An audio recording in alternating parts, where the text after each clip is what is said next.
children of the night. What music they make.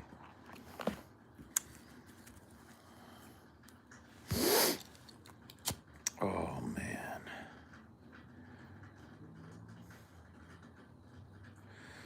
Hey, everybody. Good evening.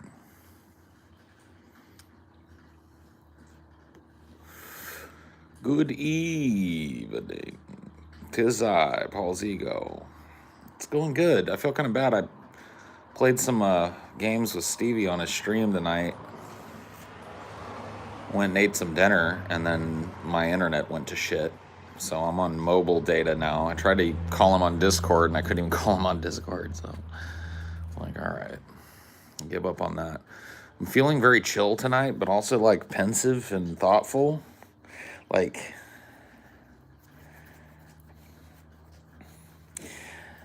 I'll tell you one thing that I don't want to do tonight. Like, I want to talk tonight, but I don't want to get all fucking riled up.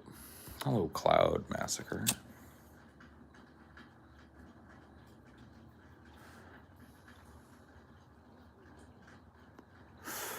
Are you the Baron Harkonnen? Yeah, no. I'm not the Baron Harkonnen. What you think to doing? Probably too cold for you to just chill out here tonight, huh?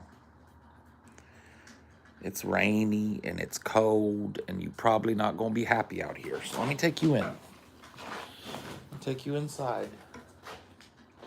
I'll let you get warm and snug. Okay?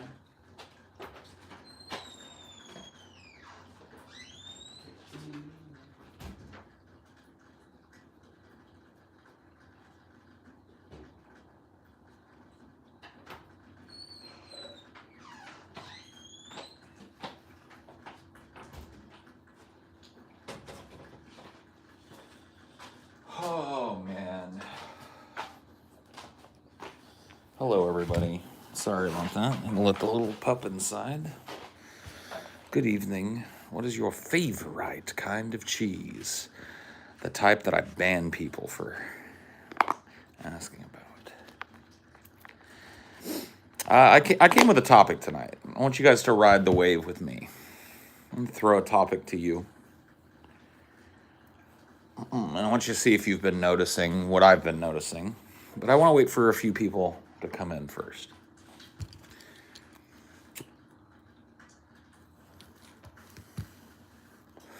I would like to leave an opportunity for open discussion tonight. So we'll wait for the customary notifications to go out. Yeah, I mean, it's just a topic. I want to throw it out there and have a discussion in the chat about it. Now, I want to try and do it. I don't know that I'll kind of, Daryl. I mean, not just TJ though. I just want to talk about. Well, let's just wait. Give it a minute or two. Like I said, it usually takes like 5 minutes for people to filter in. So let's let people do that, and we'll talk about it.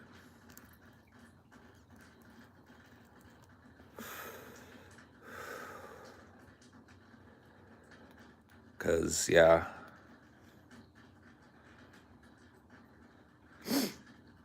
Frame breeze. I was going to call this stream Live by the Center, Die by the Center. But I thought that might get me flagged for violence or something. For a play on terminology.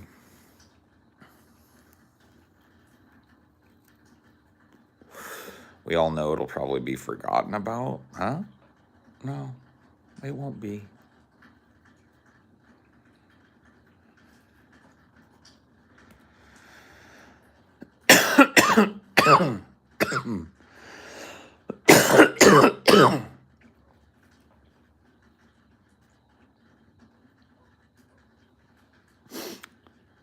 Okay, without further ado, wanted to ask Chad a question and talk to Chad a little bit about something that I have noticed. And, I'm not just talking about TJ here, but I am talking about TJ and a number of other vocal leftists, all of whom adopted the bully Biden, anyone but Trump kind of narrative and saw to it that he got elected,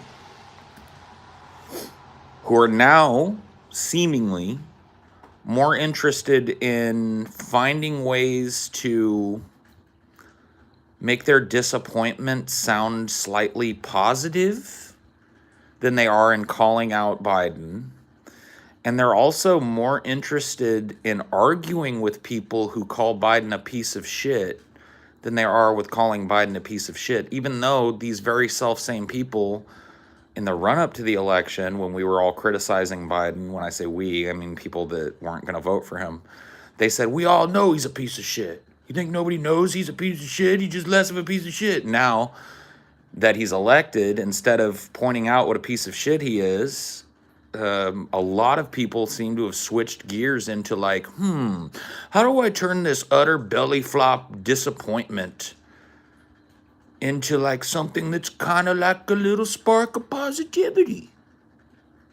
And it's just like, man, all of that fucking hardcore leftist fucking energy got drained right into the fucking center again. And it's just kind of sad. It's another thing that I didn't want to be right about. Go back and look through my tweets and my statements about this, and I called this shit. I said once Biden gets elected, all of these fucking people will start sleeping on it. I see a lot of them more interested in fucking talking about Trump still than they are about Biden. Some people are positive, Paul. I don't know. I mean, no, buddy.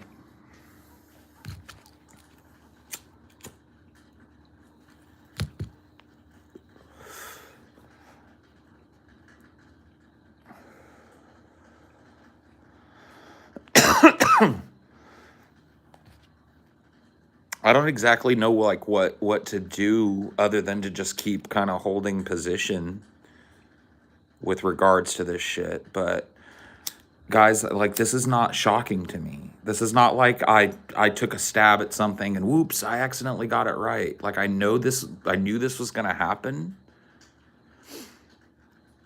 because I've seen it happen a bunch of times before.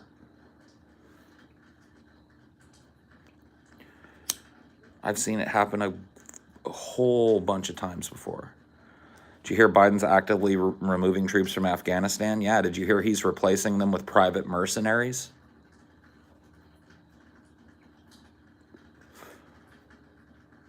Oops.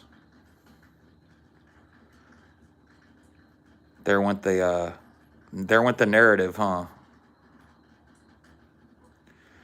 There went that little spark of positivity. It just fizzled out on reality once again, didn't it? See what I mean? People in here like, oh yeah, man, well he's gonna Biden cut child poverty in half. Yeah, he did. No, he didn't. Biden instituted a temporary tax credit for children.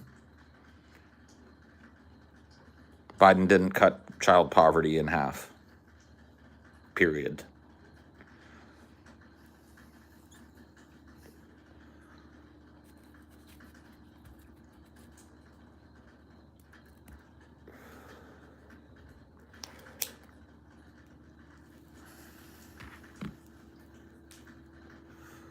Stevie just noticed your missed call. Let him know in the chat that my internet is a piece of shit. I can only do mobile data right now because it's raining.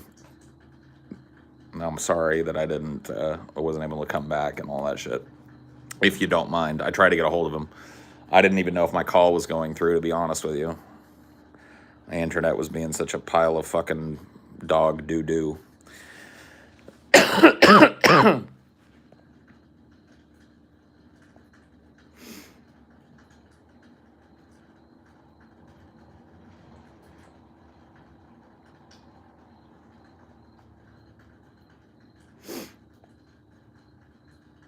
I guess the bully Biden idea was just damage control for blatant lesser of two evils voting. It was just excuses. It's not even really damage control. It's just excuses. It's like, what is the path of least resistance?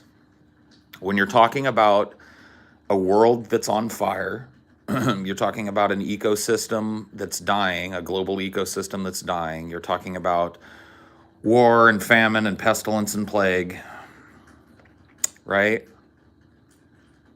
Like, what's the line for people? You know what I mean? What's the line?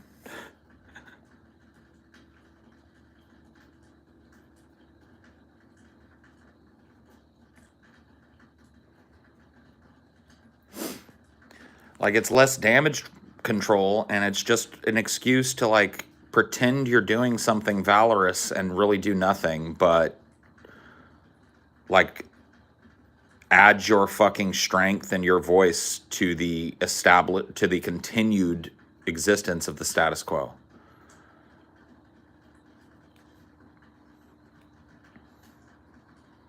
That's it. Like, it's not even about damage control. It's about making excuses for taking the path of least resistance, for taking the easy way out when there is no easy way out. And I'm seeing it just infect so many fucking people. TJ, Vosh, these people who have these fucking young audience, strong fucking leftist views, strong leftist based, and it's all being milked towards the center. Like, here we are, standing in the midst of it. World is still burning, just as hot and bright as it was when it was burning under Trump. And these people have gone back to bed because it's comfy. It's comfy now to point out little fucking 10th measures and go like, see? It's like standing in the midst of a goddamn hurricane and pointing at a tree that still has one leaf on it, you know what I mean? And going like, see?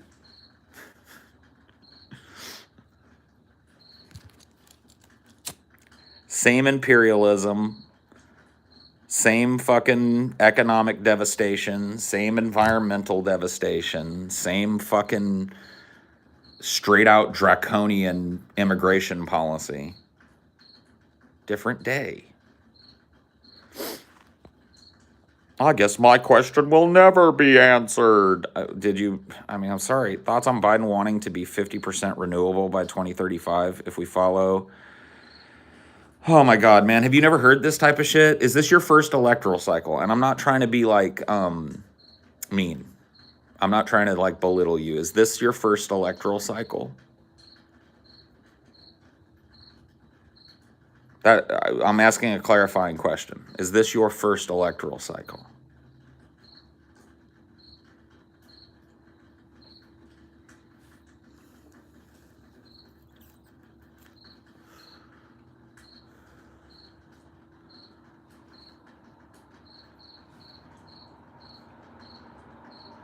What can we do? The first thing that we can do is, okay, so let's look at this problem like it's another type of problem. That's it doesn't sound like a good question, but let's answer it like it is a good question. What can we do, Paul? All right, well, let's pretend that our problem isn't an imperialistic, destructive, oligarchical fucking government that turns everything it touches into shit and that has ruined the world for humanity, okay?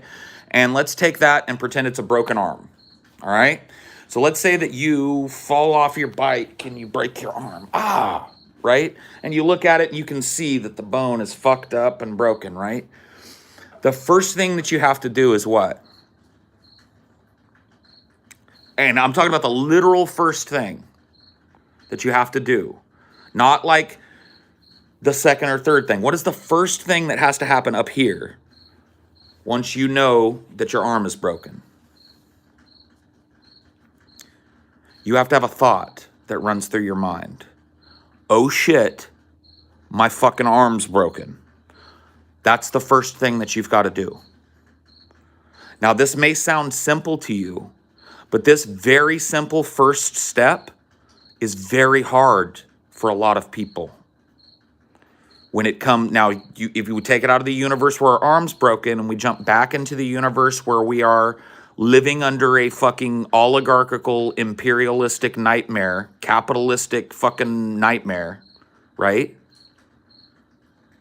And there are people that want to pretend like we're not. There are people that want to pretend like there are other things that they should be focused on.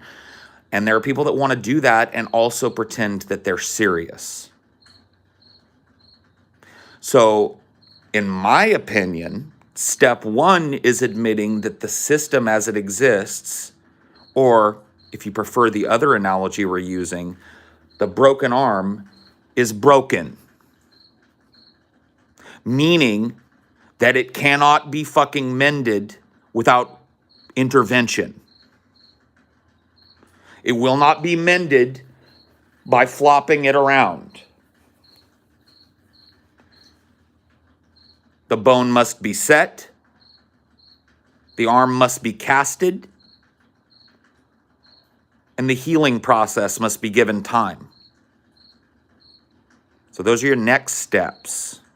But the first step is to go, oh shit, I'm living in a fucking imperialistic, oligarchical, fucking crony capitalist nightmare that's raped the world.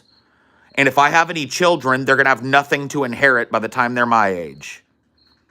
And my participation in the status quo that continuously shuffles these oligarchs around on the throne has done nothing but damage the world.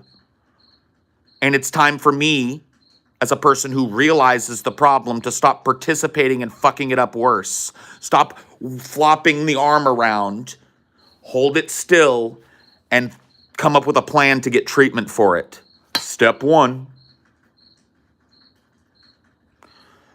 And in typical American/human fashion, we can't even get past step one.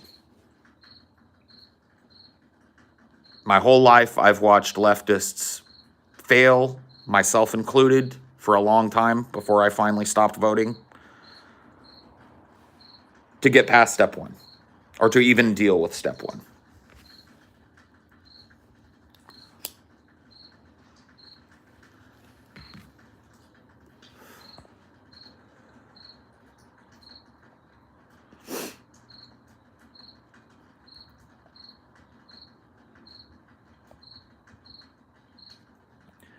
You still have too much faith in humanity. They do what media tells them. People don't know how to think. Yeah, well, I disagree. I think people do know how to think. I heard you say everything is psychology. Is there any way to psychologically and strategically communicate this to people?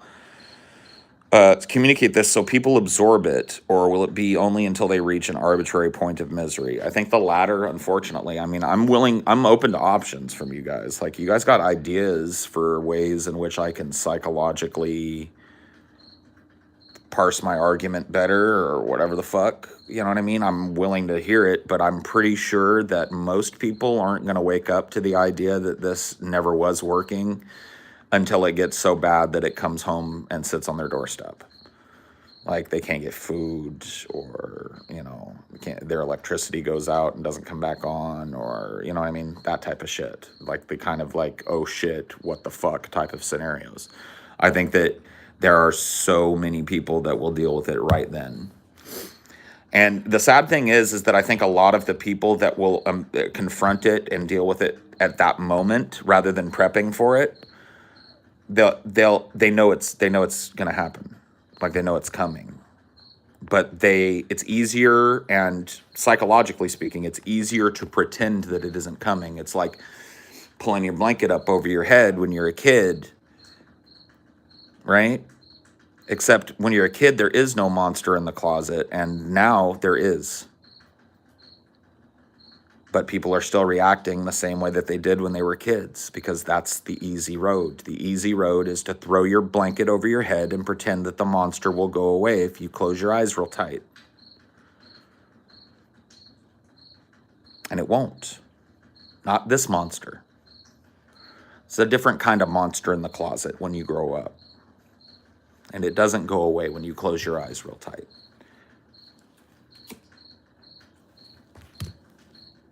In fact, it doesn't go away at all until you stand up to it and acknowledges it exists and stop feeding it. That's how you confront the monster as an adult. The monster when you're a little boy or a little girl goes away when you ignore it. The monster when you're an adult gets stronger,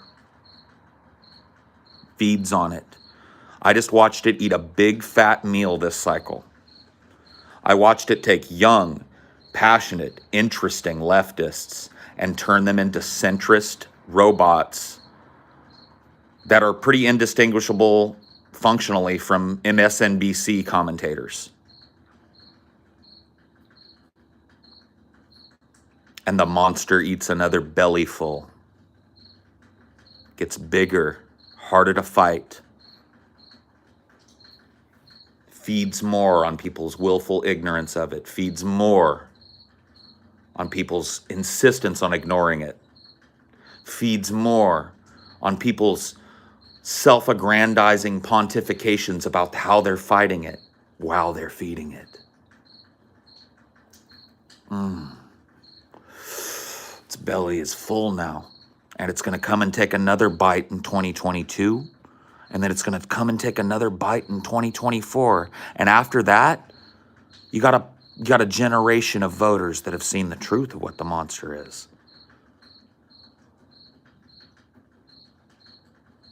What are they going to do?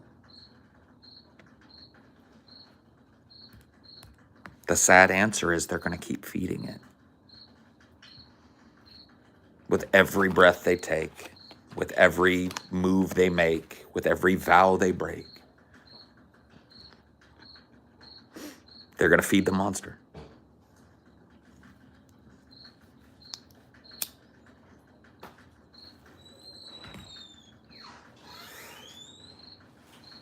Hello, baby. I forgot to tell you, fucked Thanatos. You fucked him? Yep. And Megara? Yep. Damn. I guess you can probably fuck Dusa too. I don't know if she's fuckable. I think I've maxed her out.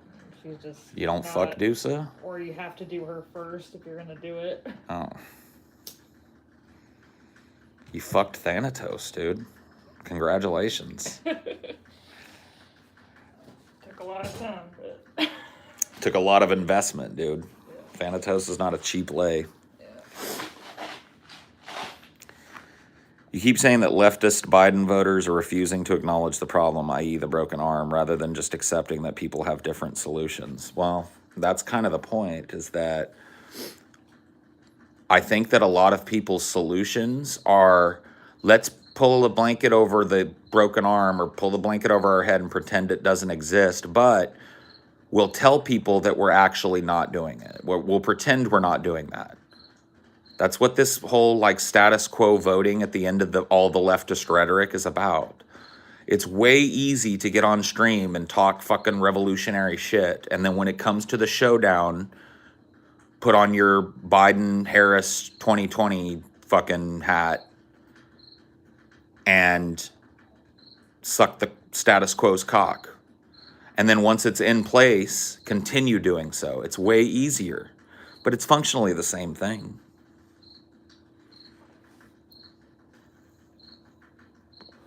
Sounds like Paul is talking about Vosh.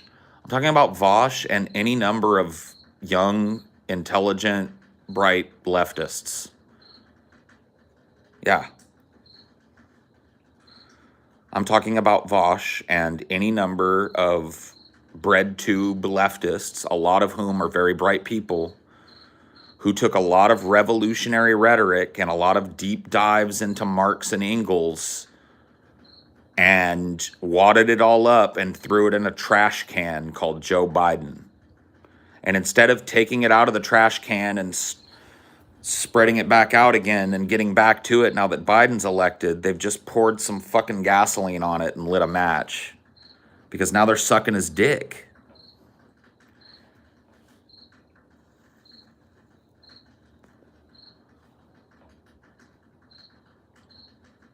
Just is what it is, man.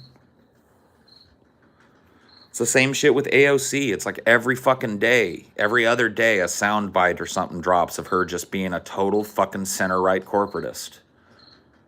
And all the people that put all their faith in her and the squad come up with some excuse for why it's true or why it's true. She went on and was like, dude, the Biden administration is honestly exceeding expectations. It's like, what expectations did you have? That he was going to literally fire up the fucking ovens and start gassing Jews again? Was that literally the expectation you had of Biden? Because if that was your expectation of Biden, he's exceeded my expectations too. But you're telling me that progressives, as she calls the people she caucuses with, had expectations that have been exceeded by Joe Biden?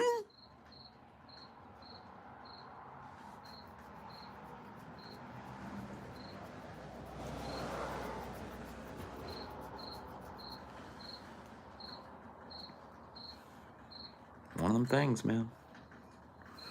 Just one of them things.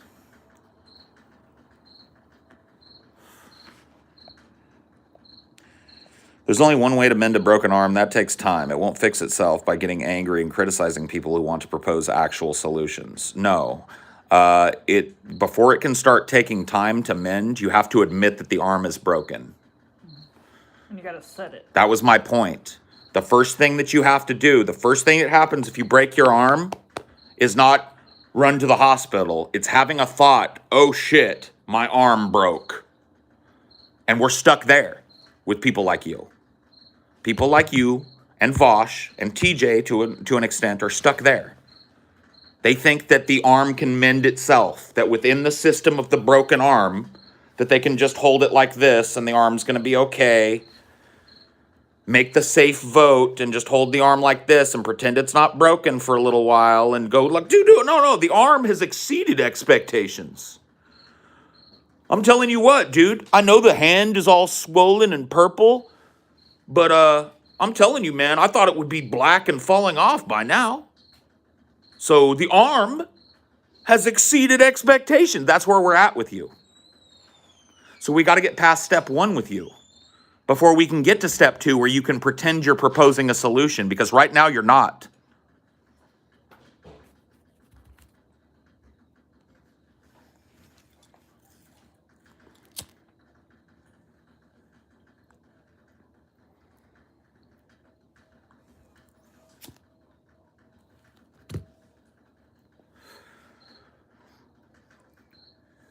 And look at how easily all of that Bernie energy that was coming off of BreadTube was transferred into Biden energy. It's almost like it was designed to be that. Look at how it sucked people in. Sucked Bernie people in. And we're like, oh, well, yeah, I voted Bernie Sanders. And yeah, he totally got fucked. But, oh, wait, here's a leftist. Here's a smart leftist saying it's okay that Bernie got fucked.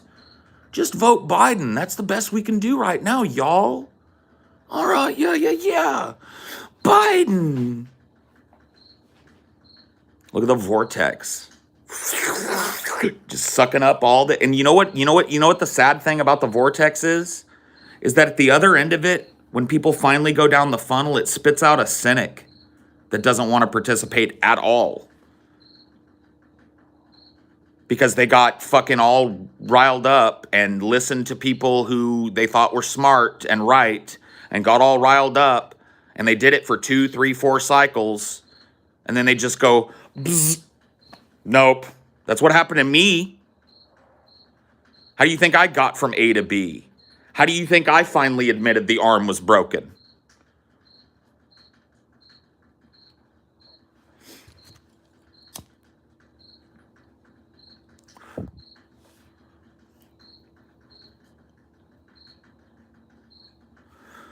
You're hitting very close to home right now. Well, I hope so. For a lot of fucking people, I hope so.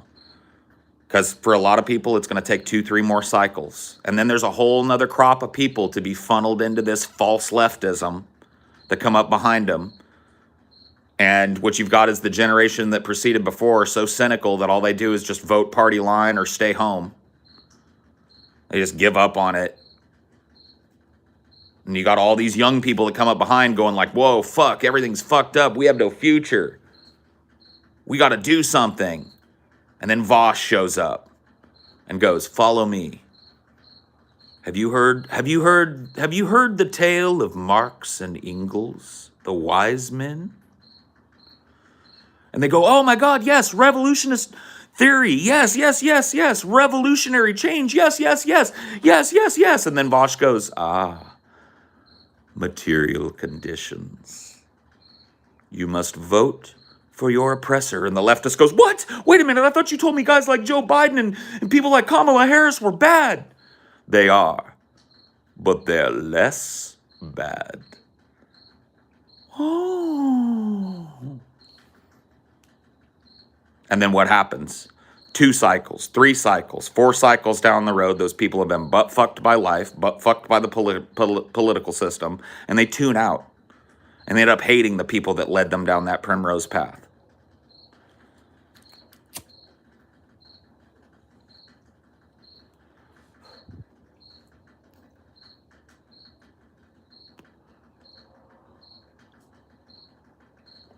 If you don't vote, your oppressor will be elected anyway. Yeah, but at least you won't be going like the arm's not broken.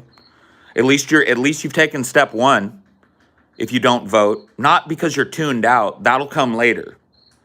But if you don't vote because you know that the answer to the problems of the world are not going like, nope, arm ain't broke. You've taken step 1, and then you can actually start talking to me about solutions. But if part of your solution is your continued complicit participation in the cyclical election of your own oppressors and the people who are raping the planet, that doesn't sound like go to a doctor and get your arm set and casted to me. That sounds like arm ain't broke.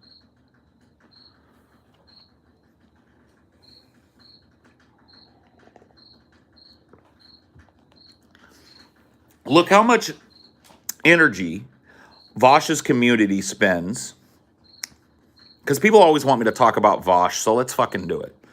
Look how much energy Vosh's community spends going after other leftists. Look how much energy they spend debating tankies. And then look at how much energy they spend still talking about Donald Trump and right-wingers, even though right now the Democrats control the presidency, the House of Representatives, and the fucking Congress, and the Senate. Look at how much leftist energy, instead of going after Biden, pushing Biden, doing all these things they talk about, direct action, and all this shit they said they were going to do. Where did that go? Because they're still sitting around typing PogChamp over and over again as Vosh talks about fucking tankies. Shits on another fucking misled person that thinks that fucking Stalin did nothing wrong, instead of actually addressing the open fucking canker sore.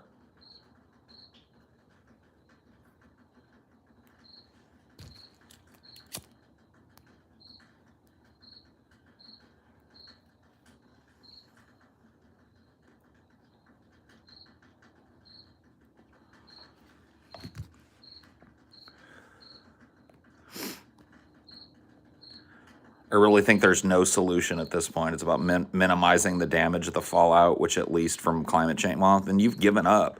Roll over, go belly up, and start sucking Biden's old wrinkly nutsack. You're done.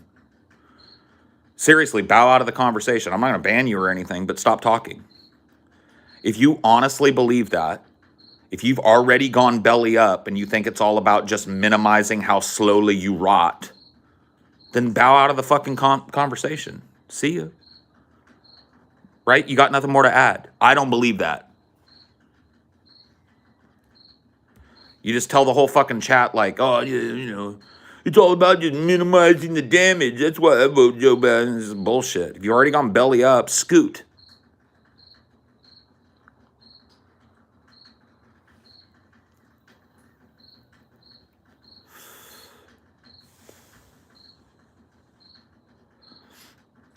Thank you, Stevie. Sorry, my internet crapped out. It was a lot of fun, though. We got to do that again sometime. Definitely got. I did get Left 4 Dead 2 started downloading, but then it started sprinkling here, which necessitated an internet wibble. So sorry about that, bro. But yeah, thank you for having me. It was a lot of fun. Played some Vermintide 2 with Stevie tonight. I think I just need to admit that my character is the fucking sorcerer and just stop doing it. I always play the fucking flame wizard in that game. Or I try to play the dwarf because I like the idea of the dwarf, but I always do way better when I play the fucking flame wizard. So I just need to start playing the goddamn stupid fucking goddamn motherfucking flame wizard every time. Your solution is ranting at cameras about some imaginary union movement you know damn well you'll never create. Never said I would. Never mind caucusing for progressives in your area. What good does that do me when they turn out like AOC and Biden exceeds their expectations? It's like you're defeating your own argument. So wait a minute. I'm the bad guy because I advocate for unions, and you're the good guy because you say imaginary unions and come in here and try and fucking gatekeep with a paragraph of fucking bullshit.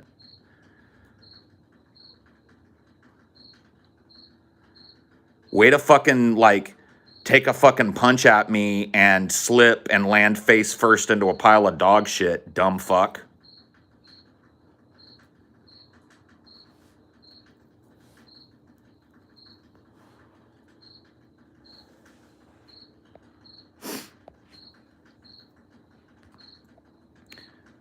AOC helped bring in more immigrants. The situation is the Democrats still do more good for real humans than Republicans. They do. Tell that to a Haitian immigrant that's been deported under Biden. Do you know deportations of people back to Haiti have increased something like 400% from their levels in the Trump administration since Biden took office? Do you know that Biden has actually deported more people in the first 90 days that he was in office? But I guess those people, it doesn't matter, right? Functionally, the Republicans do let more harm, except for to those people. But let's set that aside. You realize Biden has continued signing fucking deals that allow people to build the illegal North Dakota fucking access pipeline through Indian land? You know that fucking Biden has given $250 billion that we know about to Raytheon in his first 90 days? But never mind that. And then drop some of that money on the people of Syria. But never mind those people suffering. Never mind those people suffering. Do you know that Biden's currently engaged in a fucking, let's pull troops out of Afghanistan and bring them home, guys, and then replace them with mercenaries? Fucking bait and switch, and you're gobbling it up like a fucking dumbass? Never mind that harm, though. Never mind the harm that Blackwater mercenaries are going to do in Afghanistan. No. They're worse to people. You know what? The Republicans are worse to people. Starting to sound like a pair of shoes to me.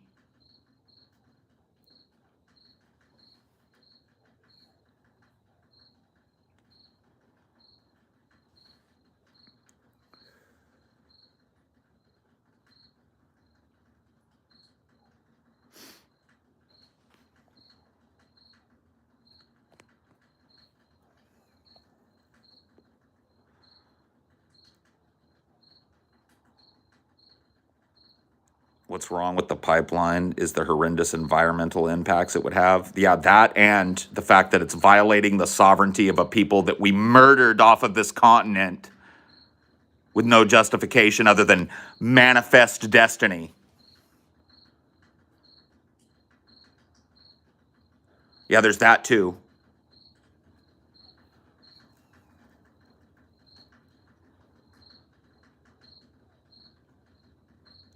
I know you weren't defending it. I'm just piling on. Just adding a little just a little addendum.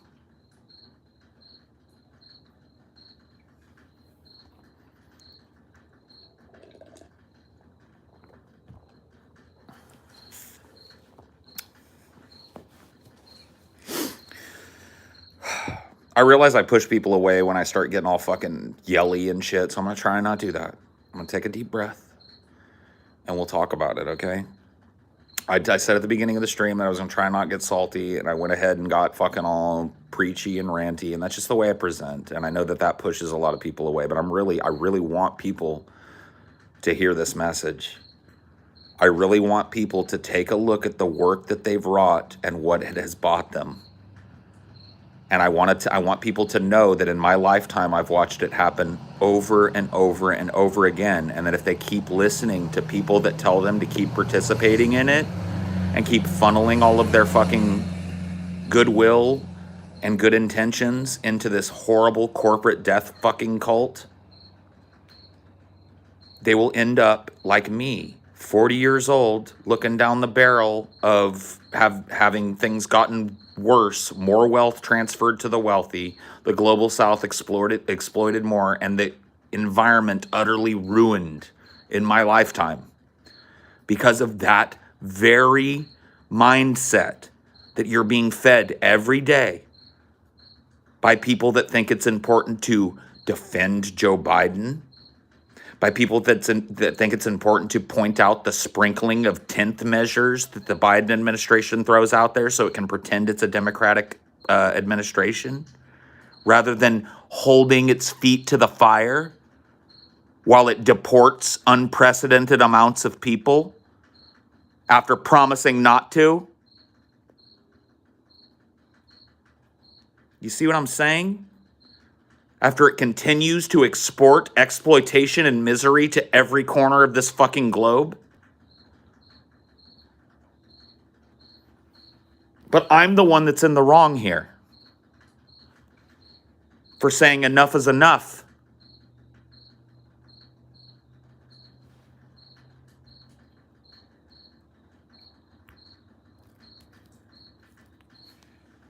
Go figure. Yeah, these people have a plan. They love to talk about like how I have no plan. Their grand plan, I've seen the outcome of it. I've lived 41 years under it. It doesn't work. Their plan doesn't work.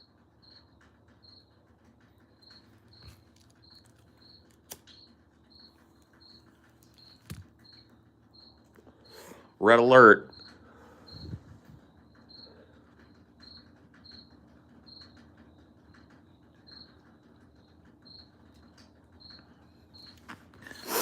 Man, I don't want to be seen as giving up, but I see the collapse and its inevitability. It is, but that doesn't mean you give up. That doesn't mean you roll over, go belly up, and just vote Biden and go, what else can I do?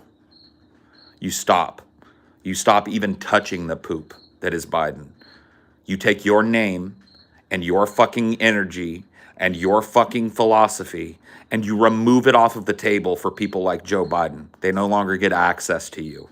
They no longer get to threaten you with another Republican administration to get you to fearfully vote for them and then watch them butt fuck you into another Republican administration. Yeah?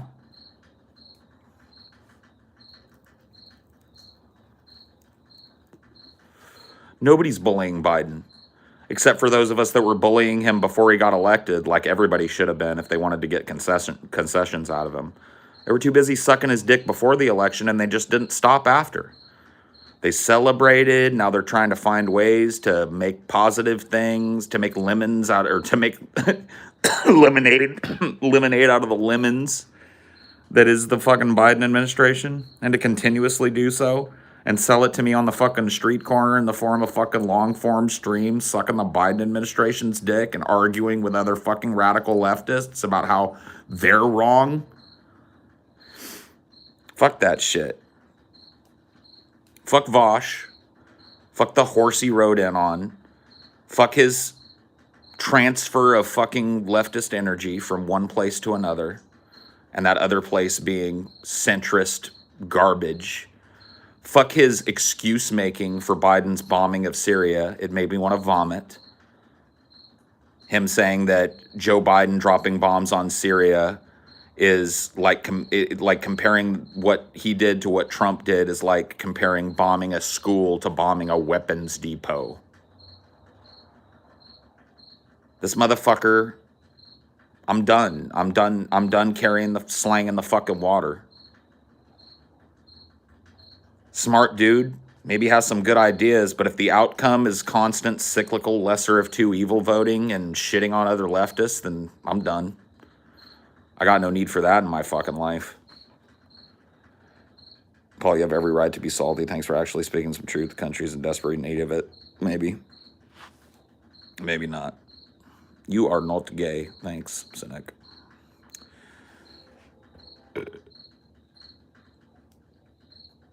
By not voting Democrat, does that not guarantee another Republican administration? Yeah. Yeah. Probably. And I'll wait.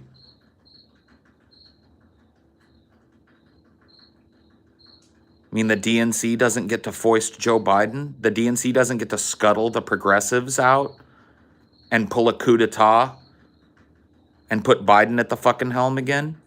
They learn that people on the left aren't willing to vote for that, and you vocally state why. You make sure that they don't misinterpret it as just a lack of enthusiasm, but you openly state, I didn't vote for Joe Biden because he is a rapist, segregationist, corporatist war hawk, and I'm a leftist. And when the Democrats put that up, I see no functional difference between that and a fucking Republican when it comes to the health of the planet and the world at large and the average person on the planet. And so I don't vote for him. And make sure it's known. Instead, they buy his merch and wear it on their streams and make funny little memes about him looking cool, licking ice cream, and get him elected, and then keep sucking his old wrinkly sack for 4 years. And then guess what they're going to do? Hold on. I have a prophecy.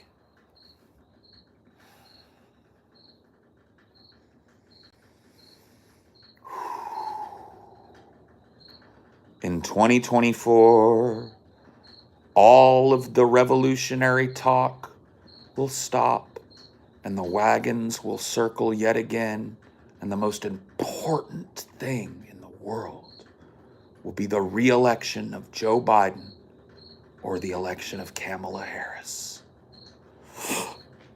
Sorry. Sorry, I went into a trance. What did I say? What did I say? I channeled the spirit. What did I say?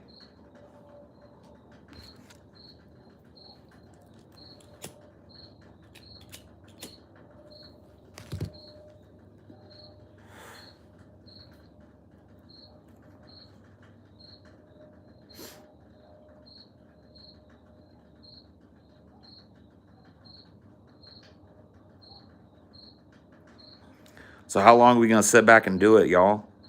People in here that aren't trolling, people in here that actually consider themselves to be far left, when are we going to admit that the arm is broke? And stop flopping it around and pretending it's fine? Seriously. When are we going to do it, guys?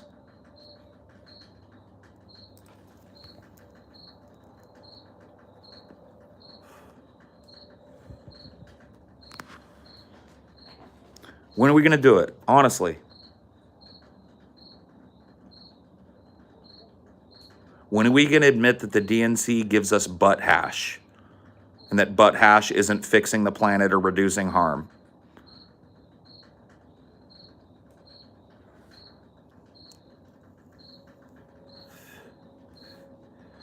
Vosh trashed people for continuing to fight and demand concessions out of whoever the candidate that won was. At that point, the heir apparent was Biden. He spent more time bashing those people than he spent bashing Trump. Go back and look at his stream content in the run-ups to the election and look at how much Bernie or bust fucking anti-Bernie or buster content he made. That was the most important thing that he thought he could do, rather than bullying Biden and extracting concessions out of him. See, this is what I'm saying, dude. If it walks like a duck and it quacks like a duck, it's a fucking duck. My mom taught me that when I was 6 years old. Good old folksy fucking country truth.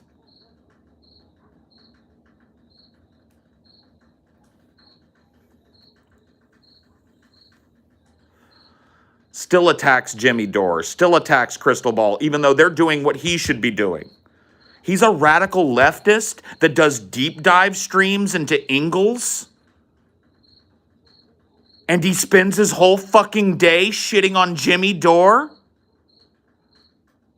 rather than the fucking absolutely disgusting, grotesque marionette that's in power right now in this country, and the absolutely disgusting, excuse-making, empowered Congress that we as leftists now hold. We watch them tap dance around and talk about how Joe Biden is exceeding expectations. That's leftism now?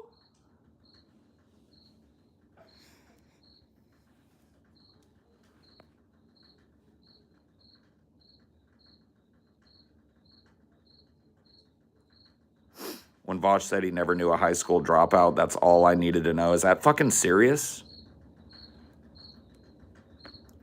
The dude is fucking bourgeois. How is this dude not part of the bourgeois? Go debate him. Tell him I'm open. I fucking sent him a message way back in the fucking day. Telling him I'm willing to fucking talk with him any fucking time. And he's had my name in his mouth in his stream, but he hasn't had me back on his fucking stream.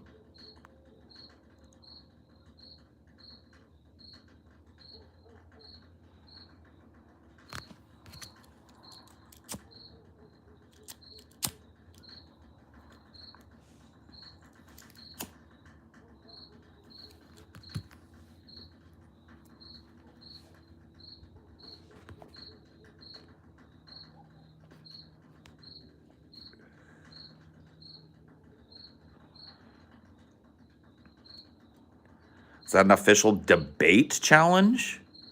No. That's I'm open to talking to Vosh and have been since the last time I talked to Vosh at any time. I'm open to, and I've told him as such privately. So ball's in his court. I'm not going to go sniffing after his fucking milk dud like a little puppy dog because I could give a fuck. All I'm going to do is say the same shit to him that I'm saying to you guys here tonight.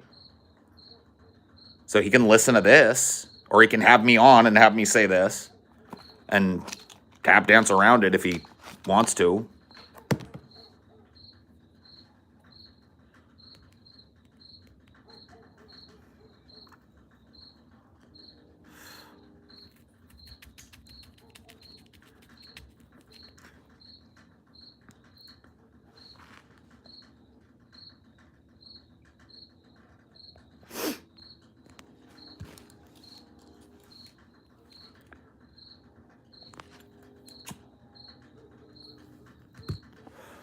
Vosh doesn't want to talk to you again because he walked all over you because you hadn't yet thought out your positions. Whatever excuse he needs, right?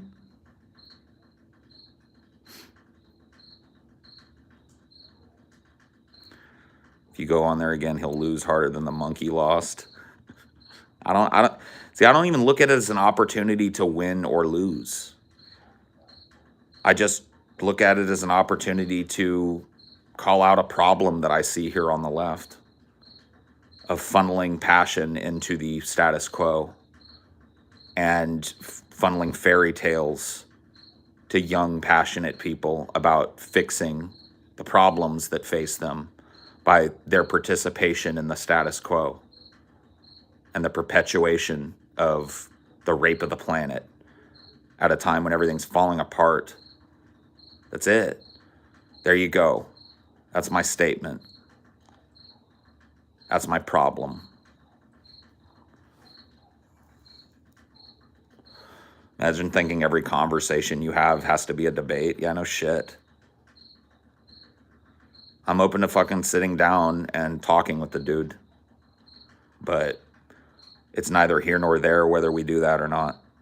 I don't need to talk to him to give my fucking critique of him or people like him, which, to be honest with you, because his name comes up so goddamn much, I've once again allowed this to fall into the fucking Vosh vortex. But I'm not just talking about Vosh here.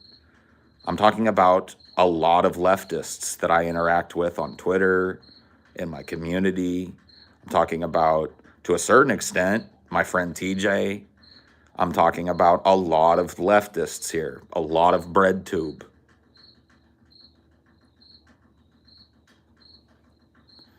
So let's not like misconstrue this for something that's just about Vosh. It isn't. Which is why I could give a fuck less if Vosh wants to talk to me or not.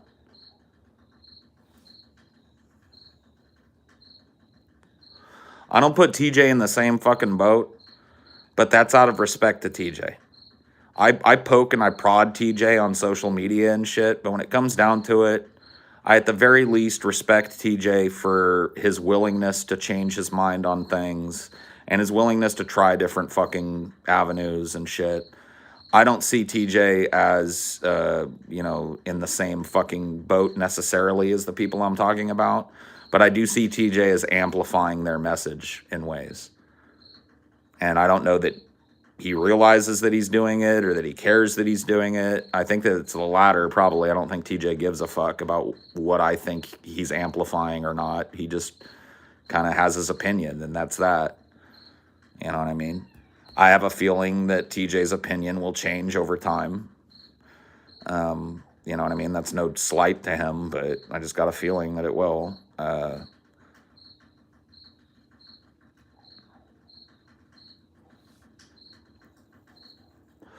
And see, TJ is a dude. We had another electoralism conversation in a grease trap here recently. I think it's the one that actually just went out. We had a big old fucking boxing match about this.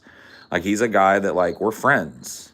See, I'm friends with TJ. I'm not friends with Vosh. I don't know Vosh. I've never met Vosh. I've never looked Vosh in the eye. I can't be friends with somebody that I haven't looked in the eye. So, I know TJ. He's my friend. And so, politics aside, he and I can snipe at each other and get all heated at each other. And at the end of the day, we're still bros. You know what I mean?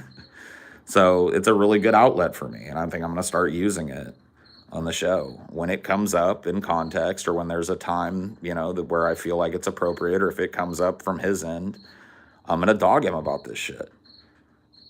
You know what I mean? In the old medieval way. Like, I'm going to be at his heels about this shit. I'm going to nip his heels about this shit every fucking time it comes up.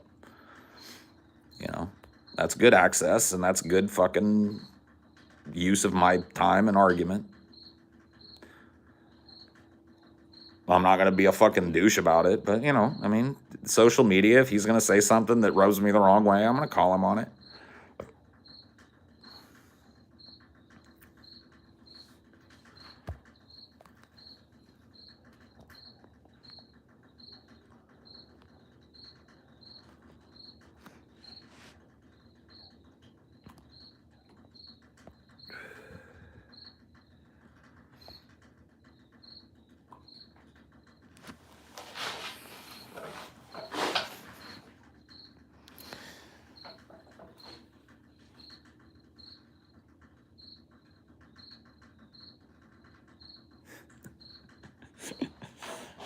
What the heck, man?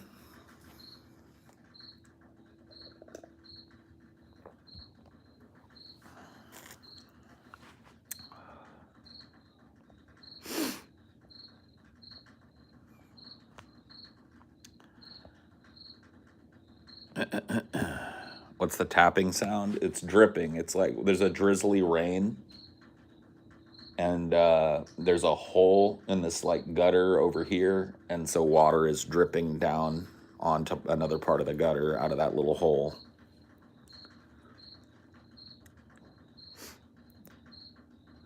I just started noticing it too, but I know it's been going on forever. Uh-oh.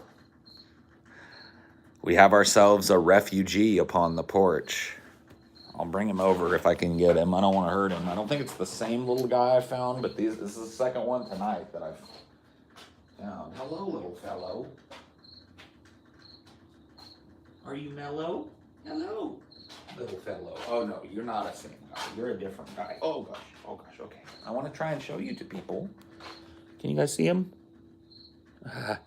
Oh, there he is. Ribbit. Hello. This porch is probably not a good place for you, bud. I'm going to take you out here on the grass. Here you go. All right, well, you took a leap. Have fun.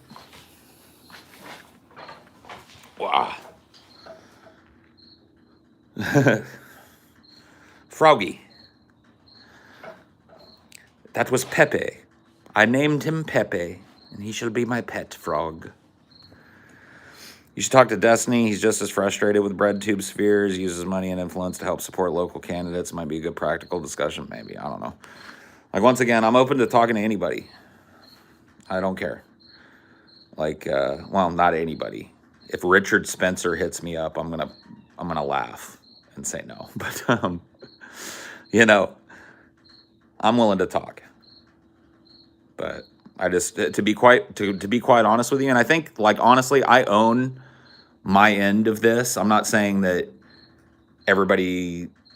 I think that my tendency to be abrasive pushes a lot of people towards not wanting to have me on.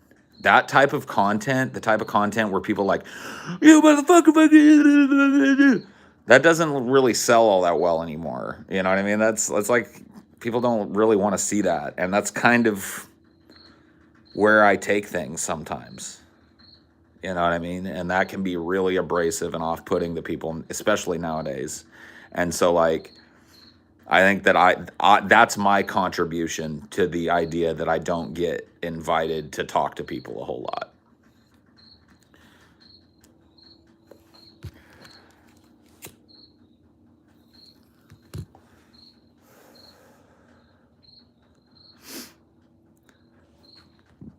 What was the first thing you've learned that made you go left? Was there ever a time where you were on the right? Yes. Well, I mean, not functionally, no.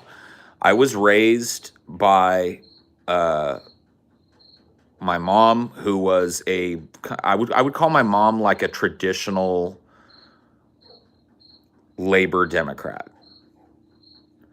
And my dad, who was a labor leader for a while, but once he became political and once I became old enough to start understanding politics, he became a conservative. So it's like I don't know that he had politics, to be honest with you, prior to joining the corporate end of things.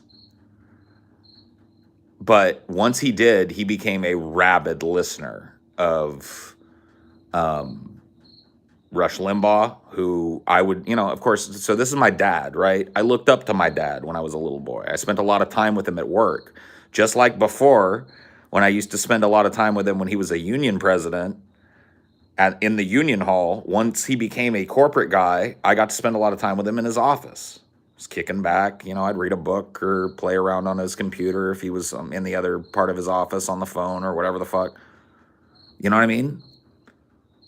And so I looked up to the guy. And so my first political inclinations were conservative ones. Those little nascent political inclinations that start to develop when you as a young person start to look up to somebody in your life and you learn about their politics and you go like, oh yeah, this is the way that life is. It was like that, right? My dad would listen to Rush Limbaugh and other conservative kind of commentators, Mark Levin and this type of dude. And I would sit in the car with him on the way to work and sit in his office and listen to these guys. And, you know what I mean? And it really was just being involved in the real world that let me know, like, whoa, I've been led down the fucking primrose path. It was like getting to high school and being in an environment that was like a standing refutation of all of the conservative bullshit that I was hearing. You know what I mean? And being old enough to realize it, to make the connection. Because, like Rush Limbaugh, if you never listened to him, he was a typical neoconservative. Anti-immigrant, racist dog whistling, pro-military intervention, pro-tax breaks for the rich. You know what I mean? Just a typical guy, right? And so really what it was, to be honest with you, was the racist dog whistling stuff that woke me up. Because I went to a very multicultural high school. in terms of racial makeup. There were a lot of different racial groups at my high school. Many of them subgroups of, the Hispanic racial group.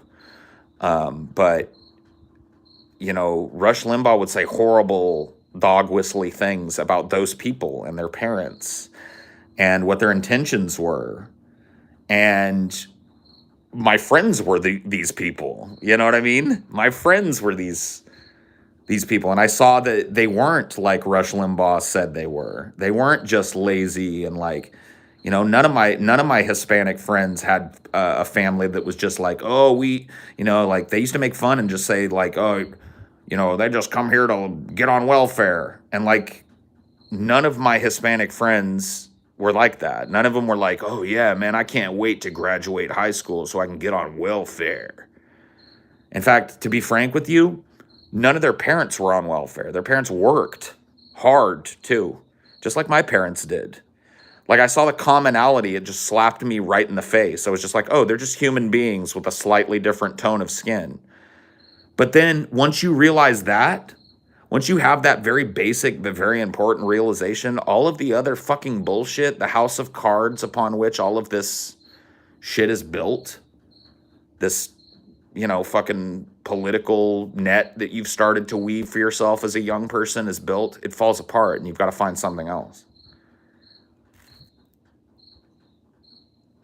So your dad was a conservative who wholeheartedly listened to Rush, yet was also pro-union. Is that cognitive dissonance or just a gray area in ideals? It's actually neither. So my dad had a complete fucking change. My dad served as union president and worked as a blue-collar mechanic at a glass factory in Madera, California, making wine bottles and beer bottles and shit. And he was offered a position in corporate and immediately took it, and that is when his politics expressed. So it's almost like my dad got disillusioned with being a leftist, maybe. He never told me, he never expressed this to me, and I don't know that he would if it were true. But I think maybe that his involvement in the union and his powerlessness to affect real positive change within that environment, because the unions had been so weakened by that point. He served in the union as a union president in the late 80s. By that time, unions were already in free fall. And the power of the people to affect that change was slipping away. And I think that, honestly, if I had to fucking put words in my dad's mouth, which is really the only thing I can do at this point, he and I don't speak, is he became disillusioned with the left due to his participation and his perceived powerlessness and within that participation and within the way he participated, and decided to try the other side and found it more to his liking.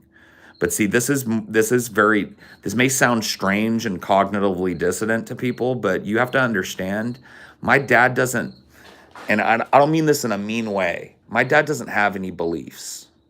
My dad has positions, right? So my dad may argue passionately for something, but ultimately all he cares about is being right.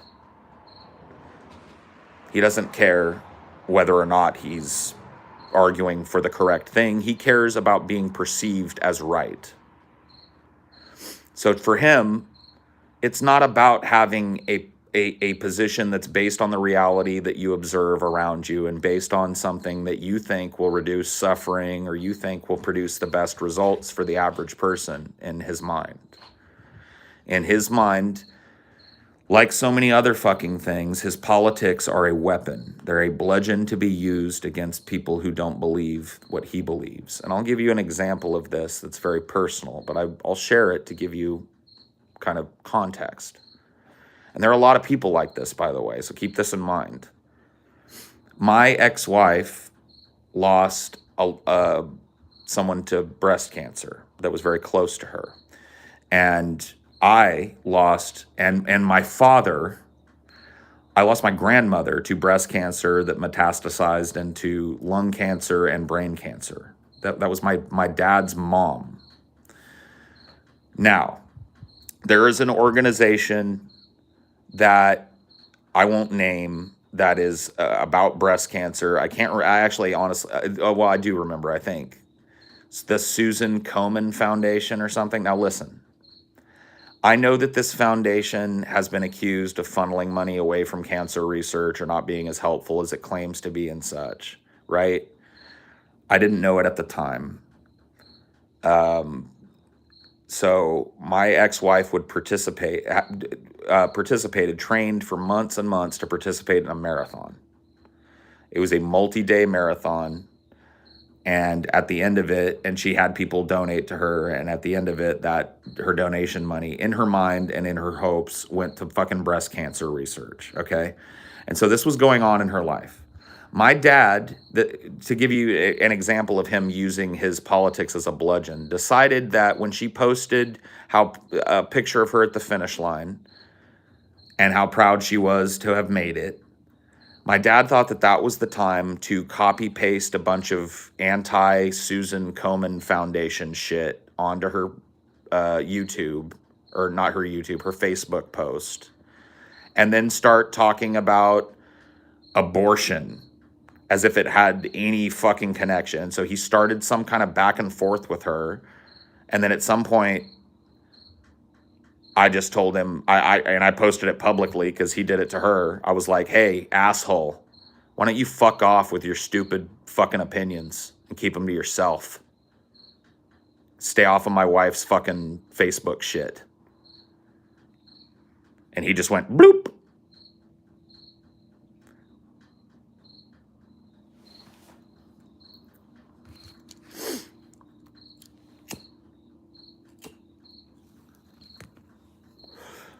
He called me later, not that day, but like a couple of weeks later, and said, oh, boy. That's what he calls me now, right? So he used to, my nickname to him used to be Worthless and Loser and shit like that, right? Now my nickname is Boy. Well, at least it was the last time I talked to him. Boy! Like, I'm a fucking 30-year-old man. What do you mean, boy? Like, see, that would feel, see, it feels different. I have a stepdad that sometimes calls me boy. But it feels different coming from him. It feels like he feels fatherly towards me, and he's saying, you're my boy. But now, coming from my dad, it's a totally fucking different thing. So he called me after this whole fucking shit that he started on Facebook for no reason, at a time when, like, anybody that was a friend of me or my ex-wife would have wanted to be supportive. You don't have to read this out loud, but you're my favorite radio YouTube host. Thank you so much for all the hard work in this late night stream. You always get me through the day. All right, well, thanks, Taylor. I appreciate it. And he calls me up. He says, boy, says, I didn't mean to start anything. And I said, yes, you did. Well, do you want to get together and talk about it and blah, blah, let's talk this out. I'm in town. And I was like, all right, let's get together and talk about it. And we got together, and it wasn't until we were in total privacy.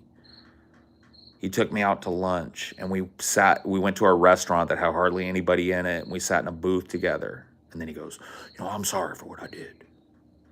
And I told him, I think you ought to probably say that to my wife. You didn't wrong me.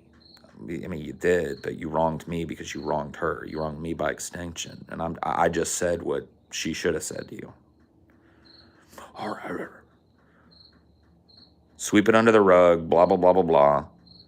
Never, that apology to my ex-wife, by the way, of course, never materialized. And I didn't see him for like another 9 months after that.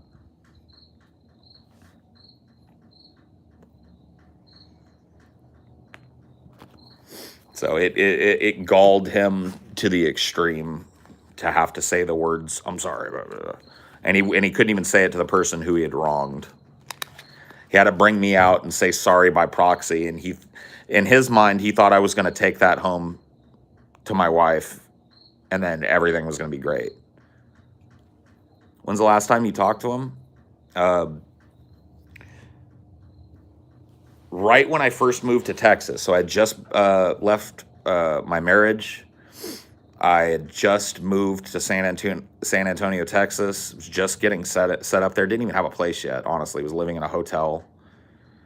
And it was a tough time in my life because I left my marriage. So I've talked about this before, but since you ask, I'll fucking answer. When you're the aggressor in a divorce, when I say the aggressor, I mean the person that leaves, the person who has irreconcilable differences or whatever and decides, fuck this, I'm leaving. When you're that person, you are and honestly, and I'm not trying to be a MGTOW here, when you're a man and that person, you're the bad guy. And I knew this 100%, no matter what. If you're the dude and you leave your marriage and there isn't some obvious reason, like to other people, the obvious reason is, your wife cheated on you or some shit. If it's just like you're not getting along with your wife and you as a dude leave your marriage, you are a villain. And so I was feeling very fucked up when I got to Texas because it was a hard time in my life. I had just left behind everything that I had. And I was functionally alone, other than Ashley, who I had just met, which, that's not on her. She, we had just met. We were just starting to get to know each other at that time, and for real, you know what I mean? And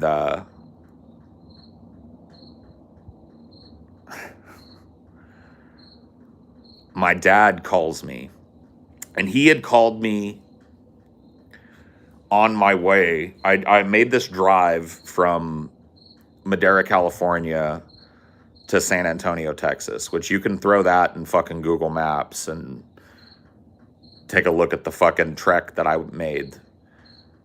And that whole trip was just filled to the fucking brim with phone calls from concerned friends and family members. And one of them was my dad, right? And my dad was supportive of me.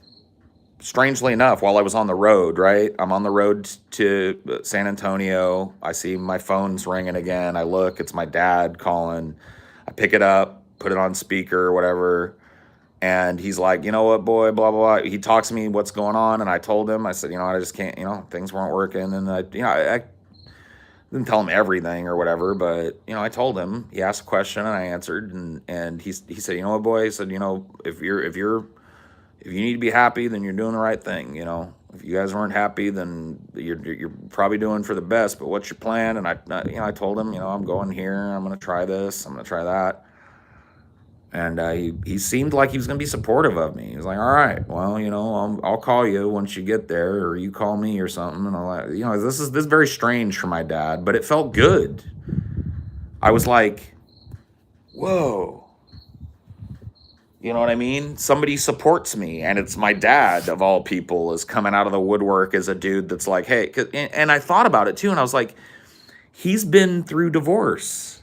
He left my mom, not for the same circumstances, not under the same, relationship pressures, but he understands the idea of being a divorcee and moving away from the hometown. He did all this shit, right? So I thought, cool. I've got somebody that'll support me. And it's my dad. Neat. I have somebody I can talk to and bounce things off of and maybe help guide me through this shit. So I got to San Antonio eventually. Took me a one-stop, I think 29 or 30 hours total on the road. Maybe even more. I can't even remember. It's a long fucking drive, yo. So we hung up and everything was cool. And then I got to San Antonio. I got myself checked into a hotel. I met Ashley and we went out and had a date. Went out and I had a breakfast with her or some shit, and then I went back to my hotel, and she went back to work, and my phone rings, and it's my dad. And he says, I had posted a picture on now I'd locked down my Facebook. And prior to doing this, like back then, I was way more active on my personal Facebook. And so I had locked it down to like family only. And I had, out of respect, blocked, removed my wife from it and all of that. Or my ex, well, I guess at this time we weren't functionally divorced. So my ex, I moved her from it, and I just left it to like family only, right? So that only people that were direct relations of mine could see it. I cut out all the friends because I didn't want talk and I didn't want bullshit. And when I got to San Antonio, I think it was the second or third day I was there, I posted a picture that I thought was good of me, because people were sending me all these messages on Facebook like, we're worried about you, we're worried about you. And I was tuned the fuck out at this point. I needed some time off on my own. And so I logged into my Facebook for the first time, like expecting the worst. And really what I found was a bunch of people going like, oh my God, dude, are you okay? If you need to talk. And I was like, wow, support. And so I wasn't even thinking at the time. And I gotta admit, this is probably not the fucking best move, but keep in mind, these people are just my family, right? These are not my friends and coworkers and acquaintances, right? These are just my family. And I don't take a lot of pictures of myself, but I had a selfie on my phone that I'd taken a couple of days ago when I'd gotten to San Antonio, and it was me and Ashley together and just standing with each other. I had my arm around her and we were smiling, and I looked good. You know what I mean? Like I wasn't like all fucked up and shit. And I thought like, okay, in this picture, I look like I'm okay. And so I made a post and I said, hey, everybody that's concerned, I'm okay. Thank you. Here's a picture, blah, blah, blah. This is me and Ashley, and I'm fine here in San Antonio. And I didn't even think about what I was revealing to people, right? Because I didn't think it would matter. To the people that were on that list that I was still posting to, I didn't think it would matter that I was dating somebody or possibly dating somebody. I didn't even think about the whole dating thing. I was just like, hey, I threw it out there and I was like, thank you guys, I'm fine. Oh, no. It fucking mattered. To not to most people, but to my dad. I got a call within an hour of putting that post up for my dad. And I actually felt good about it too. I was like, oh yeah, cool, my dad's calling. I'd like to talk about something, because I was emotionally a fucking wreck, you can imagine. You know what I mean? It's just like a total upending of your life, right? And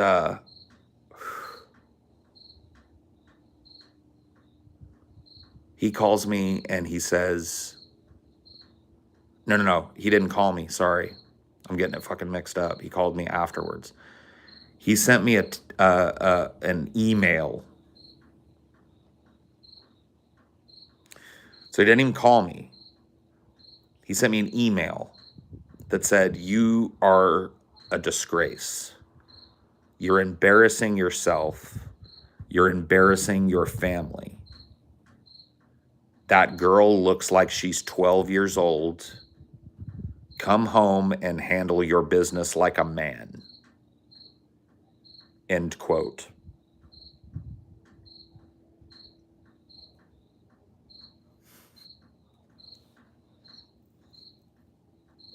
Keep in mind, I'm his kid. I'm his child. So I picked up the phone and I called him. And he just started talking the same kind of way to me that he talked in the email. And I let him for a second. And then as soon as he paused to give me a chance to say something, I said, do you think that this is what I need right now from the people that I keep in my life? And he didn't even listen. He said, what you need is to come home and fucking do your business and fucking leave that little girl alone and blah, blah, blah. And I was like, Dad, that little girl is 22 years old. 23, actually, I think Ashley was when we got together. 22. It's like that little girl is 22 years old. She's not 12. And he hung up the phone. And that's the last time I've spoken to him. Like, directly. Heard his voice.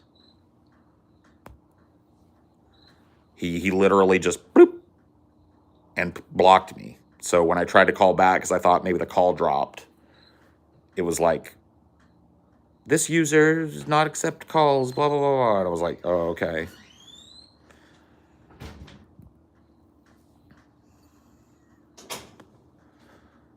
And that was that.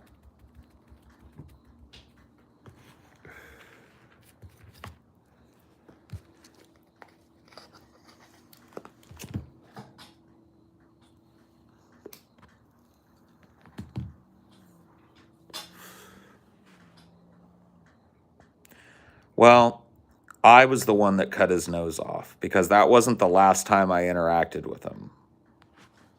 So he didn't cut his own nose off to despite his face. I went ahead and did it for him. I sent him an email in response to the email that he sent me that, if I ever read it to you, is one of the fucking harshest diss tracks that anybody's ever laid down. And the only reason I won't read it to you is that it is filled with his secrets. And even though I don't talk to him, I do not feel like it would be proper for me to reveal the shit about him that I revealed in that email. But let's just say it left absolutely no space for him to misunderstand that I did not want him in my life or to have anything to do with him.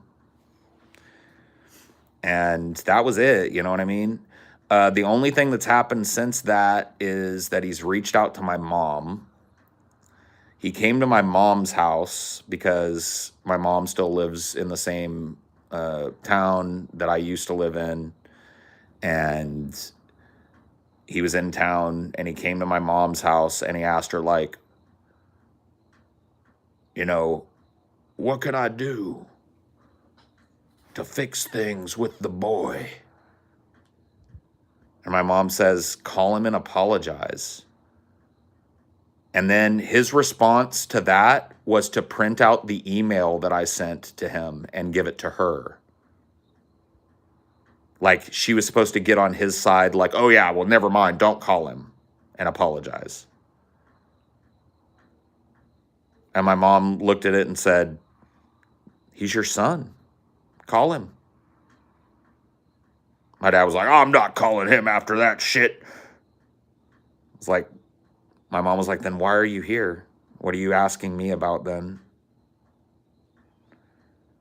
And off he went. And that's the last I've heard of him trying to contact, not me, but reaching out any kind of one of his weird slimy tentacles to get back into my fucking life. And my mom's not fucking stupid. So she didn't fall for his trap. She didn't give a fuck what I wrote in there. She told me, she said, honestly, PJ, I didn't even read it. She said, I read the first line of it, and I just kind of got a confused look on my face, and I said, what does this have to do with anything? And then he went off on this, and I asked him what he was doing here, and he went off. And she said, and I don't even think I read. I crumpled it up, just threw it away. It's like, Mom, I fucking love you.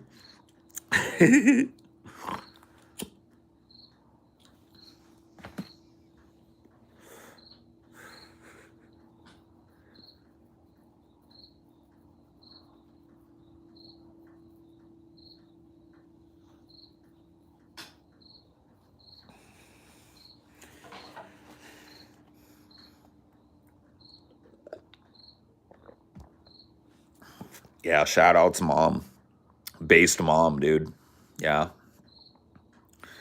I mean, I'll tell you this about my mom, dude. She's not a perfect person. Nobody is. I know a lot of people like to, do the whole, my mom's an angel. Like, look, dude, my mom is as flawed as any human being on this planet. But I will tell you one thing that I know for an absolute fact. She has my back. 100%. Despite her flaws, I know that no matter what happens in my life, she's got my back.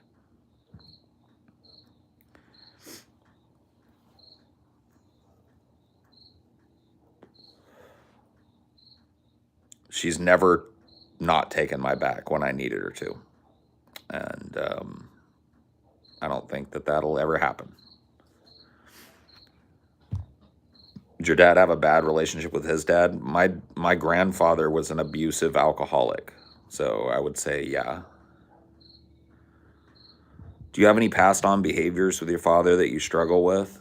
I mean, I wouldn't say passed on. I would say that I inherited his propensity for anger, and I probably share some of his problems with anger management.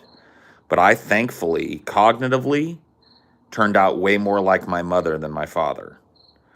I look a lot like my dad, but function a lot like my mom cognitively.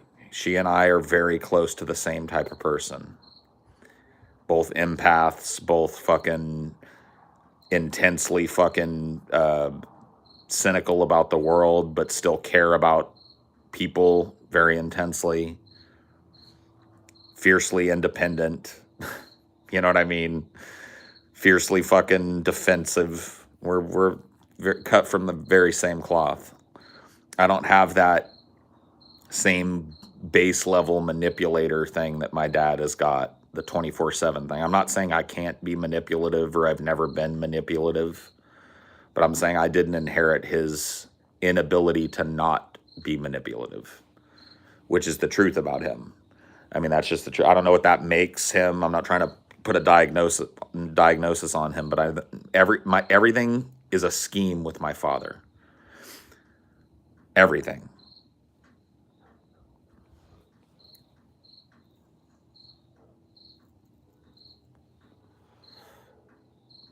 Yeah, no Galen drama up in here. Sorry, Nick. I consider the matter closed. The time, it's not a band. Just Yeah, you're timed out. But shut up when you come back. We're not talking about Galen, and we really shouldn't be.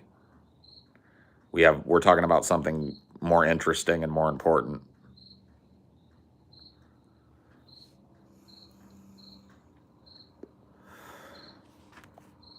Do you think he has to be that way to get love? I mean, we're starting to get into the zone of like psychoanalyzing my dad. I'm not a trained fucking psychiatrist or psychologist.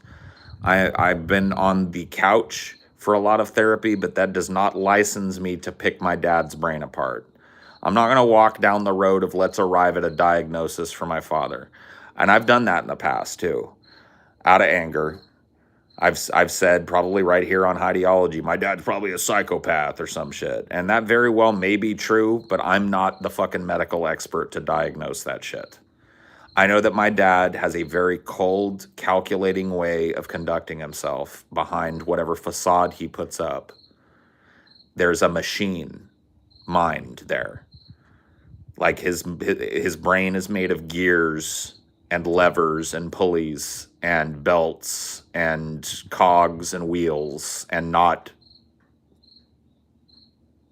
human emotion. Everything that he sees schemes upon schemes upon schemes everywhere. And thinks that in order to fucking win, he has to perpetuate that. So everything he does has something that comes along with it. Even if it's nice, it comes with an expectation. See, I do nice things for people. I don't expect people to reciprocate. I do nice things because I feel like I want to be nice. That's not how my dad operates. My dad, it's social currency. So if he does something kind to you, there's a reason. He wants something, or he's about to fuck you over. Those are usually the two that he vacillates between.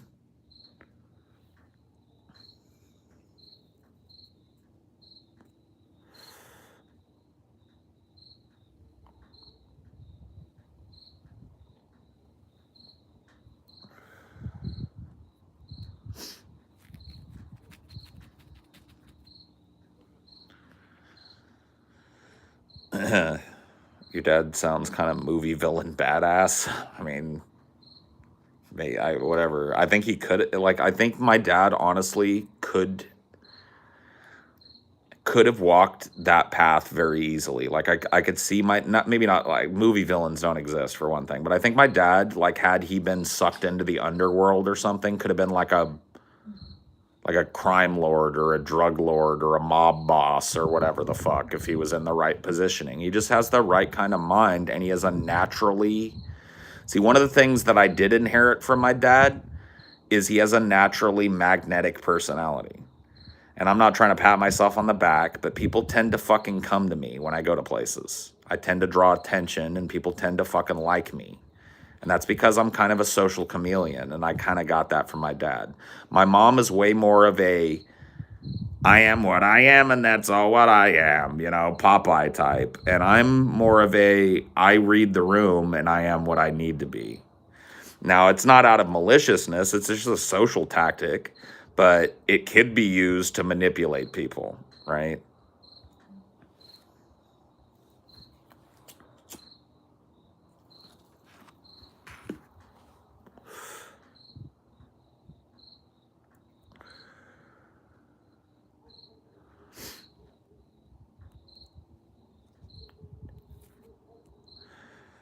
I would say, yeah, you know, the only person that I know in my family that is more stubborn than me is my mother.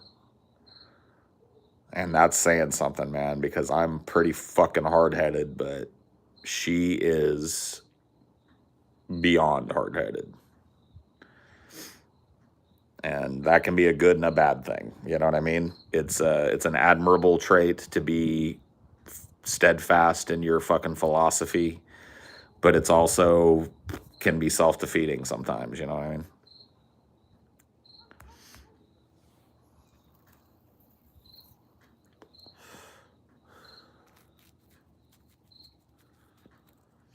I'm like that too, but does that feel fake? To me, it isn't fake though.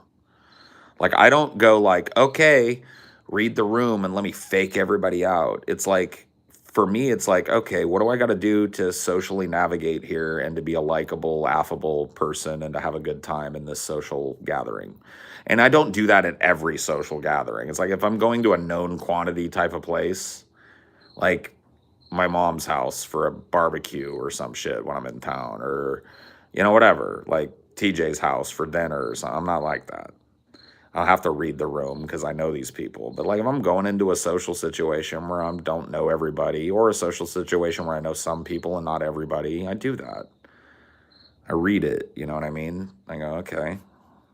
You don't say anything out of character. No, and I You don't, like, and I don't, say- and I don't do it to lead somebody in this room down some weird Machiavellian primrose path to get something out of them. I just do it so that I have a good time and everybody else has a good time besides, you know? So I don't think of it as like fake, because it's part of my personality to be able to be adaptable in those situations. And so there's nothing fake about that. Like, fakeness is like adapting like your arguments to like agree with someone else. Like if you're hanging out with conservatives, just spewing a bunch of conservative shit and then turning around and saying liberal shit to your liberal friends or whatever. Sure. And I mean, even that, like, I've done that. Not like outright, but lying about your in the interests of like not having a fucking argument, I've sat around my family and listened to them spew shit that if it wasn't my family, I'd jump in and say some shit. But you're not also like just nodding along like, yeah, you know. Yeah, I'm not just going like, yeah, you know, you're right. Yeah, fucking Obama is a space alien. You're right. You know what I mean? I just kind of just like find a corner to go to and go like, all right, well, I'm gonna go get a beer then. You know, I just kind of dodge it. Not every goddamn thing can be a political battleground. You know what I mean? You really do have to make that decision as a person. Like, am I going to be friends with people I disagree with? And it really harkens back to what I was talking about earlier. I have political disagreements with TJ. Now, ultimately, TJ and I probably agree on 99% of things as leftists, but I have political disagreements with the guy. We get heated at each other sometimes about it, but it's always within that bubble of politics. It's like he and I know each other on a level that precludes politics. So it's like it doesn't affect our feelings about each other in those other areas. TJ, I think probably pretty sick of my fucking stances on shit. I'm pretty sick of his when it comes to politics. But you guys aren't on a political campaign together. Right, and we're not at each other's throats IRL. You know what I mean? It's Yeah. like when it gets heated, and then the next day we're laughing about somebody's pants Yeah. falling down or Like, whatever. You know what I mean? You're not calling them up like just on a day off. Like, yeah, let's fucking argue about this. Like, No, like tonight I was trolling him a little bit on Twitter. Yeah, but that's part of your front facing. Right. That's, he's putting his political takes out there and I put mine out there in contrary, you know what I mean? And like a lot of people, I think they look at that and they're like, oh my God, there's fucking trouble in paradise. And it's like, dude, have you ever had a friend in your life? Like friendship precludes petty bullshit. Like I would cut like toxic political people out of my life that weren't my friends if I feel like I'm beating my face against a brick wall and I'm getting nothing but angst out of it. Like I have no problem just blocking somebody or muting somebody up on Twitter or fucking, whatever. But like with a friend, with a person that I know enough to be a friend of, whatever, bro. Let's get heated at each other about politics and then let's have a fucking beer. And throw our arms around each other and sing some Garth Brooks. You know what I mean? Like, what are we doing? We're still human beings here. Why do you think a lot of leftists support religion when religion seems to be very conservative? I just want your take on this. I don't know that that's necessarily true. Is that true? I mean, like, Christianity is like this giant behemoth that's got like 100 different faces. Not only that, I think what this person is referring to may be the very defensive position that leftists take of Muslims. Mm-hmm. And I've always had a problem with that. Like, look, dude, you can go look at how I feel about religion by just, after the stream tonight, go to the earlier videos on this channel. Look at the Lulgic series. My feelings on religion haven't changed since back then. I think that Islam and Christianity are destructive, abusive, manipulative organizations that make the lives of their parishioners poorer. And I don't think that it is excused by the charitable things that are done or by the centrists that exist within that religion. So no, yeah, I do have a problem with leftists not being not necessarily, because look, a lot of the times when leftists take up for people that are Muslim, it's in a very libertarian way. It's like, look, leave them alone. Not every fucking Muslim is a terrorist. And I agree with that. I'm not trying to stand in contrary to that. But a lot of leftists take it to the point where it's like they won't criticize the doctrine of Islam. Mm-hmm. Why? Wait a minute. That's a bridge too far. It's like you can separate parishioner from parish, right? Yeah. You can look at people as individuals and go like, look, I don't agree with Islam, but you can't be a fucking asshole to this person just because they're Muslim. You can't fucking impose some law banning something you don't like there's functionally nothing wrong with in a country that has freedom of religion. You know what I mean? That's a different argument. And a lot of leftists take up for Muslims and people of other religions and Christians when need be for that reason. And I agree. In a libertarian sense, I agree. But I don't think that also precludes me from criticizing the abuses that happen within the structure of Islam and the doctrine of Islam itself, which is laughable, every bit as laughable as the Christian doctrine or the Jewish doctrine or any other fucking existent religion's doctrine. They're all hokum, and I don't think that me saying that is somehow anti-Muslim or some shit. And see, it was really painted that way for a long time. It was like, I remember there was a time where it was just like, look, do you think Muslims at this point in time need this? And it's like, me criticizing the doctrine of Islam and pointing out the abuses within it is not criticizing Muslim people directly and individually. It's criticizing the abusive system that they live under, and I'm not going to stop doing that. My girlfriend is a Tim Pool conservative. Wish me luck. Okay. I'm definitely more conservative than my friends who are mostly liberal, but we get along because politics is everything in a friendship. It's cool to have politics isn't everything in a friendship. It's cool to have friends with differing opinions. Right. Now, I don't know if I could be friends, like really close personal friends with somebody that every time I got together with them, all they wanted to do was spout racist dog whistling and talk about how the fucking Mexicans are taking everything over. I don't think I would probably have a friend like that. Yeah, it's like conservatism, like there's a broad thing. Like if you're gonna be a racist, that's Right. different. Like if you're a racist, do not step foot upon my fucking garden. And if you do, keep your fucking mouth shut about your racist shit. Them's my rules. The borders of my property are a non-racism zone. You know what I mean? So that precludes me being friends with a lot of fucking people on the more conservative end of the scale. Not everybody that's conservative is a racist, but all racists are conservative. You've heard that before, right? No, I'm sure there's some racist liberals. There are. It's an idiom for a reason. Just a good rule of thumb, not necessarily a one-to-one truth, you know. Do you think Biden like says in private like Barack was one of the good ones? Probably. Dress nice. Barack Obama dresses nice. Talks white too. I've heard him before with Michelle. He knows how to talk black, but he also knows how to talk white. He's one of the good ones. Now the other ones, well, it's a jungle out there, folks. Let me just say it. They're killers. They're cold-blooded killers, and there's no need to look into why. There's no need to give any empathy or treatment to these cold-blooded, drug-addicted killers, because let me tell you, they're coming for you. They're coming for your family. And I'm not going to let them come from my family. I'll tell you what. I'm going to do everything I can to make sure that they don't come from my family. I don't want my kids growing up in a racial jungle, Jack. You want your kids growing up in a racial jungle, Jack? I don't. But Barack, though, well, I honestly think it's because he's half-half, you know? It's like coffee with a little creamer in it. You get me? He can do a little of both. Barack's one of the good ones, you know what I mean? He's a half-half. You know what I mean? An Oreo cookie.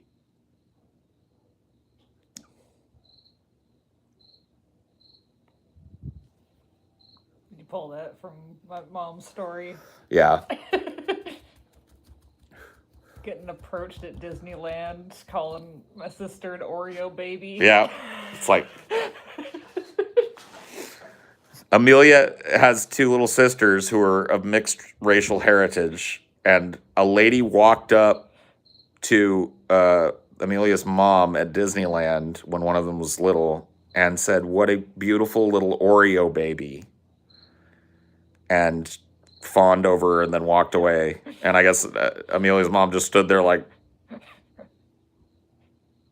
stunned, as most of us would have. It's like, was that a thing? That happened? Positive racism? I know. It's like, can I get mad about that? I mean, it's like she called her a beautiful baby too. So right. Like, That's what I'm saying. It's like that's why I would stand there confused too, because it like breaks the brain. Yeah. It's like you just said something horrendous, but you also were complimentary while doing it. What do? I'm just gonna be quiet and let you walk away and go on about my day at Disneyland. I think your mom made the right choice. Yeah.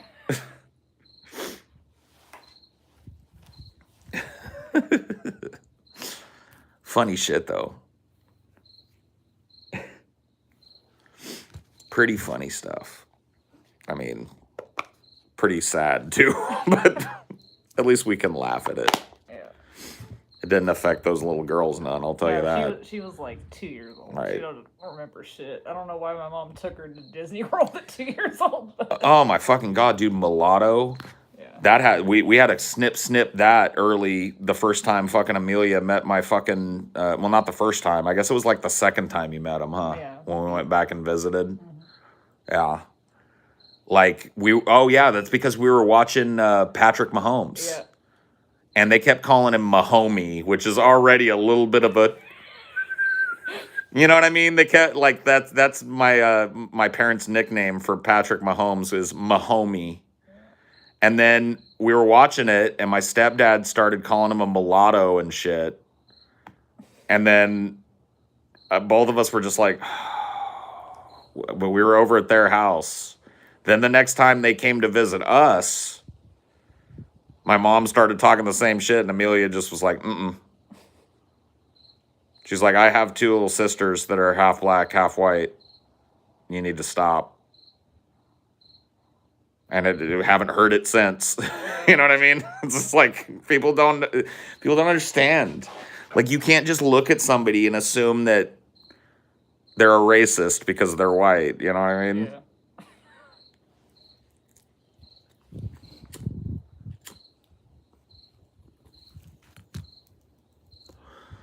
Wait, is mulatto a bad term? I thought it meant somebody. No, it is a bad term. Yeah. There are better ways of saying it. Or here's a thought. Just ignoring it and not having to discuss it at all. Like, why is somebody's mixed racial heritage a topic of discussion? Why do we need to have a whole category for people who are this or that? Yeah, like I think mulatto was more based in like the dirty, like, oh look, that mulatto. It someone probably- went outside their race. It probably wasn't like I actually don't know the etymology of mulatto. But it's definitely an anachronistic term for people of mixed racial heritage that usually is brought up in a context where it doesn't even fucking need to be brought up. Like, isn't Patrick Mahomes a mulatto? It must be that mulatto that makes Patrick Mahomes able to do this, that, or the other thing. You know what I mean? That's usually the fucking context in which it means. Oh, it means mule. That's right. So yeah. Mulatto or mulatto, however it's supposed to be, frickin' that's not an okay term. No trust business monkey. Give triple U verses. Oh snap. Well, thank you, Goat versus Fish. But yeah, I can see it being mule because it's like the horse and the donkey. Yeah, but mules are also sterile. Yeah. No, like I'm not saying it's good. I just Right. I understand what it. Right. what So it's that's coming the from. basis of the word is a Yeah. mule. Yeah, Spanish for mule. Yeah. Let's not use it, huh? There are better ways of saying it, or like I said before, just not making it an issue at all. Patrick Mahomes being of mixed racial heritage has nothing to do with the price of fucking rice in China. Yeah, it's like let people identify as whatever. Like some people that are mixed just identify as black or just Right. identify as white or Asian or whatever the fuck. Or some people identify as mixed. Yeah. Just Like let they- them fucking say Right. what they are. They get to decide what they are. And I doubt if you asked Patrick Mahomes, hey, what are you? He'd go, a mulatto. You know what I mean? Ridiculous. You're mixed. Well,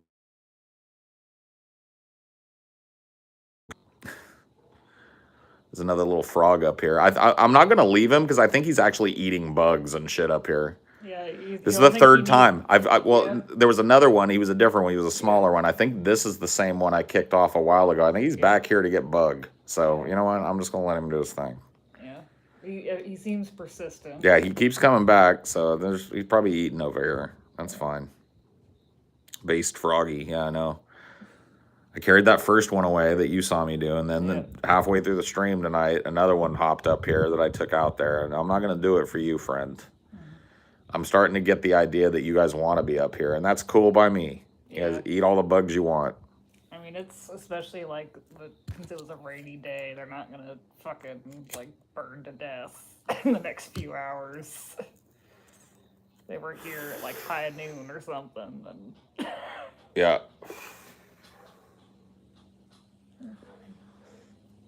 Froggies are cute. Yep, I agree. Ribbit, ribbit.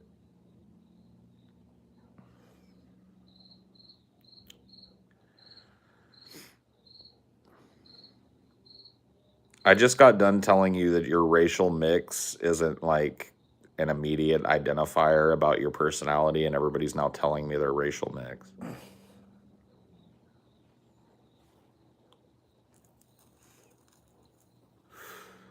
My wife grew up white in San Antonio and got made fun of for being white a lot. Okay? Is there a point to that? I got called a white boy a few times and a cracker a few times growing up. Is there a point to the story? Do you think that your wife's story is in any way reflective of the other way around? Like if your wife had grown up in the South but been black, do you think she'd have been treated better? Like what's the point of the... Should race ever be brought up? Yes. What kind of merit would it ever have? When you're talking about the evenness of policy, race is very important to bring up. It's also very important to people personally as part of their heritage, right? And we've talked about this before. Black people are denied that because of slavery. Here in America, most black people can't trace their fucking heritage very far because their ancestors were taken from an indeterminate part of Africa and given new names and stripped of their identity and generationally enslaved. And so oftentimes, you know, the luxury that a white person has to be able to go on fucking ancestry.com and trace their lineage back to the old country or whatever the fuck, they can't do that. Right? So the idea that race never need be brought up is ridiculous. Race is just as important to talk about as class. In fact, they are intertwined, or dare I say it, intersectional concepts.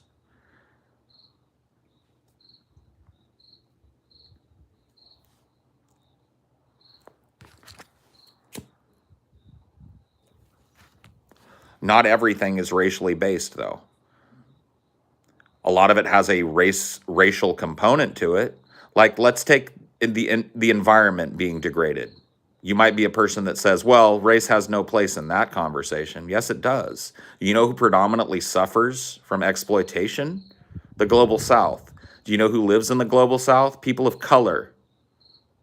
And you're telling me race has nothing to do with it. It just disproportionately, we export misery to places where there are tons and tons of brown and black people. See what I mean? So the devastation that's happening on the planet and the coming crisis is going to disproportionately affect brown and black people. Who do you think predominantly live on the equatorial belt? It's not white people. Brown and black people are about to be predominantly and overwhelmingly fucked by climate change. It's like there's already a shit ton of famine and stuff. It's like already unprecedented amounts of people fleeing these places. Yeah. For reasons that may not immediately be apparently environmental in nature, but are destabilized economies, fucking limited resources, disappearing fishing grounds, disappearing ability to support themselves, right? Like there's been like arguments that like terrorism and climate change are interlinked. I mean, they definitely are. 110% they are. People are like, it's easier to extremize a populace of people if they're desperate and hungry and fleeing a tragedy. Mm-hmm. So absolutely, climate change isn't directly like responsible for what the terrorists do, but climate change feeds terrorism. Mm-hmm. Climate change affects every aspect of humanity. But let's be honest, it affects brown and black people worse. So race does have a place in the conversation. It's just not the end-all be-all. It's not the only conversation that need be had.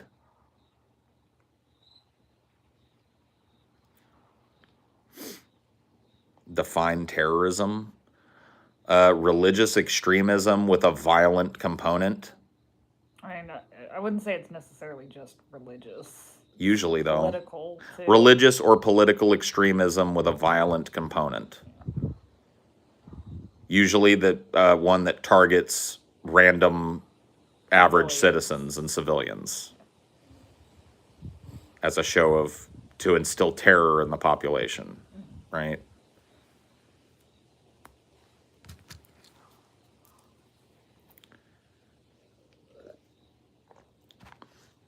I don't think cyber terrorism is terrorism. I think that terrorism is incorrectly applied to the cyber terrorism. I think we need to start calling them like cyber sabotage, cyber warfare, yeah. or cyber sabotage, or cyber espionage, because that's what it's all about. It's not terrorism. It's not about instilling terror in the population through bloody acts of violence. It's about manipulating the minds of the population through propaganda. But terrorism is about that too. It just has that violence against random civilians component that I think knits it all together. Yep.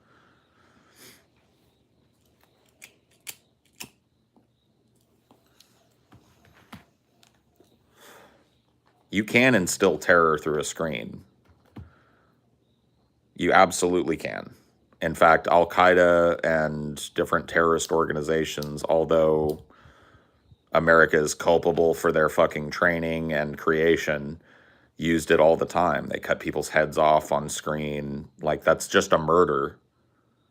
But when it's displayed with a screed of anti-American propaganda before and after it, it becomes terrorism because it becomes an act of violence that reverberates around the world. So it's not just a murder of a single person. It's a murder of a single person very violently and very barbarously in order to instill fear in the population. So yes, you can instill fear through a video. Do you believe the media advertising the virus as the China virus is a form of terrorism? It arguably led to the hate crimes of Asians increasing 150%. We're starting to get into this muddy fucking area here. Look, I'm not a media apologist. Do I think it's terrorism? No. I just think it's irresponsibility and callousness, and the fact that our fourth estate here in the United States has been subverted by corporations. I will mention again the absolutely eerie compilation that you can find on YouTube of news organizations across different organizations all reading from the same script. We're not even talking about like everybody at Fox News doing it. We're talking about different news organizations owned by different companies where all of their fucking news anchors, local affiliates and shit read the same thing. It's not a little weird, Nick Joslin. It shows you exactly what's going on. There is a collusion and a collaboration in the news media to manufacture consent amongst the populace. And if you don't know what that is, I suggest you look it up. Or watch some Adam Curtis. I won't go tell you to fucking read a book or something, because that's ridiculous these days. Nobody does that anymore. So go watch an Adam Curtis documentary if you want to learn a little thing or two about manufacturing consent. That's what the news media is engaged in. The news media is no longer engaged in its primary operative action, which is informing the public. It is engaged in the manipulation of the opinions of the public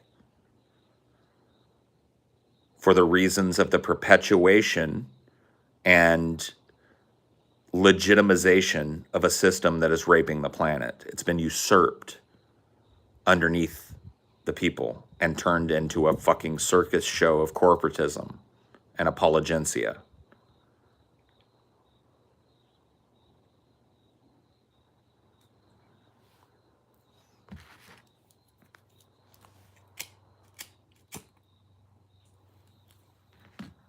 Like, the internet just made the news 10 times worse because it's so easy to, like, steal stories, where it's like one thing is posted and like 50 other people copy it. Right. It is a form of social engineering, but it's mass social engineering. It's mass manipulation of a populace, both philosophically and politically. The most important function now that the news media in America does, like provides, is shaping and contextualizing inexcusable things that happen every day in this country, and providing a contextual story framework in which the United States, in this world of butchery and murder and bloodshed and degradation, is somehow the good guy. We're the good guy with the S on our chest, and everybody else is bad guy. Russia, Russia, Russia. China, China, China. It's like, do people really think that America's not also trying to hack things? Not only that, that we're doing it at a greater rate than probably any other nation just due to our access to better fucking technology. Now, maybe not China. China may have fucking surpassed us in the cyber terrorism game and shit. But to think that we're not playing the same fucking games in Russia, like let's say that Russia, that like it's not even in controversy anymore. Well, it's like, Russia did make efforts to interfere in the fucking 2018 election or the 2016 election of Donald Trump. That's a proved fact now, backed up by every alphabet agency and every fucking congressional panel that's taken a look at it. Russia definitely made intrusions, created fake accounts to spread narratives and sow dissent and undermine different, and they did it on both sides of politics, by the way, but it was overwhelmingly in favor of Trump because he was the most dissonant candidate. He was the most divisive candidate on the block. So there's no fucking denying that Russia did this. Now, do you think that America does not do this functionally the same thing in other countries? In fact, America goes farther if you look at history. America goes into these other countries, kills the democratically elected leaders of those countries, and replaces them with a puppet, a friendly, collaborating government. America has done this multiple times in the 20th century and 21st century. like in that appropriations bill that had, I think, the $600 stimulus check, there was Yeah. like a whole section just for Tibet, like America funding radio stations in Tibet to, Listen to China, yeah. right? That's why Tibet is constantly under threat from China, because Tibet is a collaborator with other powers and allows Western influence to be really close to its own borders. That's why India is a problem with China. India controls a vast amount of seaport. You know how much fucking China needs that? India is a more Western-friendly fucking kind of place, right on their borders, where we can make treaties and allow the setup of radio listening towers and get looks at fucking Chinese shit. They don't want it. They're an imperialist, expansionist power, but so are we. You don't think we have listening stations? We do. That's the reason they're like that. The reason that, like, honestly, that China is the way that it is when it comes to these fucking countries that are nearby, why they're a constant menace to everything connected to them, is because we have been spying on the entire world forever, and they know it. We have listening stations all over the world. We're the imperialist power here. We're the people that send giant fucking military operations into foreign countries, supplant the leadership of those countries, and then never functionally leave. And set up military installations and fucking listening stations and bases of operations for the purposes of keeping our eyes on everybody. You guys don't get it? It's like the end of fucking Falling Down. I'm the bad guy? Robert Duvall's like, yeah, you're the bad guy. And he's like, how did that happen?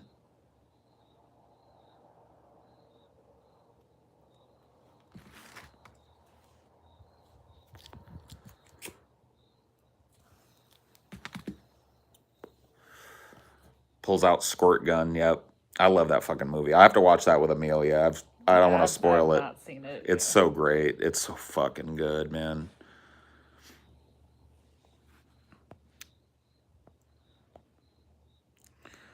We're going to be the big bad guys in every movie in a few hundred years. No, we won't, because we control the movies. I mean, assuming that we maintain our fucking geopolitical position. You know what I mean? But yeah, if China takes over, it will be like, you know, the American scum. And who can blame them? What do we put in our movies as the fucking bad guy? Other countries, always. You know? The Russians, when I was growing up, were the bad guy because I was born towards the end of the Cold War, not before the or not after the end, but you know, right before it. And yeah, the Russians were always the bad. I mean, look at Rocky. Like Rocky 2 is basically USA versus Russia. And Ivan Dragunov, the bad guy, gets all this fucking extra stuff and he cheats and he's big and he takes steroids, and Rocky just runs around in the woods because he's an American and that's how he trains, and he punches trees, and you know what I mean? Or sorry, Rocky 4. Whatever. I'm not a big Rocky fan. But you get it, right? That this was the narrative that I grew up in. And so, and then it very quickly, after Operation Desert Storm, which was started by George H.W. Bush, George W.'s father, it very quickly the narrative became Islamic people. So it like after the end of the Cold War and the collapse of the Soviet Union, there was no need for that to be the enemy anymore. And so now it became brown people wearing turbans and traditional Egyptian garb, huddled in caves and making secret bombs. Well, it's and like that's like the premise to Iron Man, isn't it? yeah.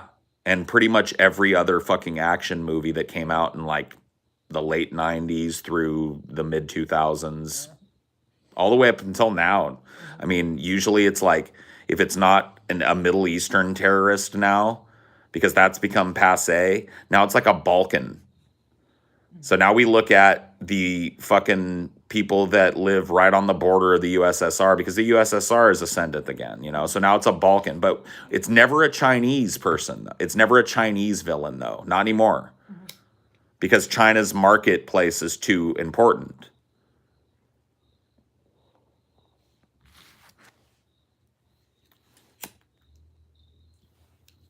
At least Iron Man has a moment of self-awareness that his weapons company is being used to kill innocent people. Surprisingly, anti-war messages. That is true.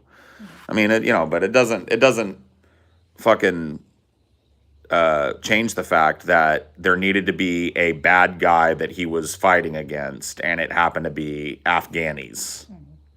You know what I mean? It happened to be Muslim terrorists that he felt.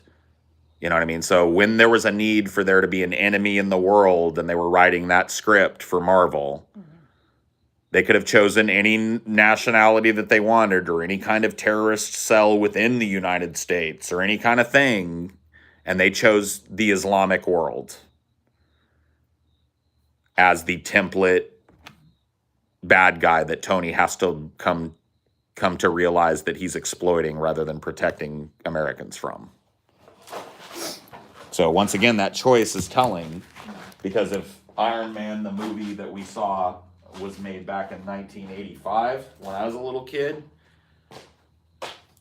it would have been a Russian terrorist cell. He would have been making weapons to defend us against the eventual Russian menace. And you know what I mean? So you got to understand, like, that choice matters. That's a narrative choice that reflects the overall fucking narrative that we're supposed to buy about who's the enemy this time. You know why there's always a different enemy in America that we have to rally against. And it's not because places don't ever do anything bad that I say this. But do you know why America always has to have an enemy now? It's because we're the fucking enemy. We're the biggest and baddest oligarchy on a planet of burgeoning oligarchies. We're the enemy. I'm the bad guy? Yeah, you're the bad guy. How did that happen? Oh, dude. So I'm looking at the Iron Man thing, and like in the comics, it was Vietnam. Mm-hmm. So. Wonder why. When did that come out? Oh. 1967? 68? Yeah, 63. Oh, yeah, early on in the conflict. Yeah. Some folks are born. See what I mean? Choices matter, don't they? Yeah, You because starting they to were you trying start to be faithful to the comics. It would have Right. still been Vietnam. right. So you're starting to see that these little choices that you think are innocuous in films are very much not. They're part of an overarching, broader cultural narrative that you are expected to buy your entire life. You are raised in it. You're steeped in it. So the fact that Iron Man was made in the 2000s and they decided to update it by moving Iron Man's death empire from Vietnam to the Middle East is not just a happenstance choice. It's a calculating choice to perpetuate an ongoing narrative of who's the good guy and who's the bad guy. Right? It's like we're talking about a comic book movie where Right. anything could be the bad guy. Right. They have money for war but can't feed the poor. You're right, Spencer Walker. And by the way, if you want to throw up, look at the history, not just of Americans' involvement, but look at the history of the exploitation of the Vietnamese people at the hands of colonialism, the French. Look at it. Look at the history that led up to the conflict, not just the atrocities that America committed on that soil.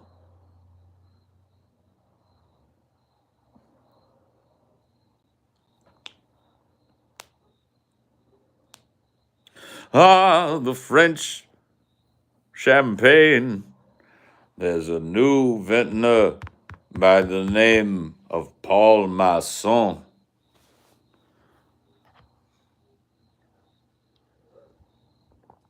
Ah, I love that second take. The second take, he seems surprised by it. They're like, all right, and then cut. And then they go back, and the second time they're like, and rolling. And he's like this. Like he's asleep. And then he goes, and then he hears, and rolling. And he goes, ah, the French champagne. Like he was almost about to nod off in his seat, take a wine nap. I love that clip, man. Orson Welles is a true fucking OG, dude.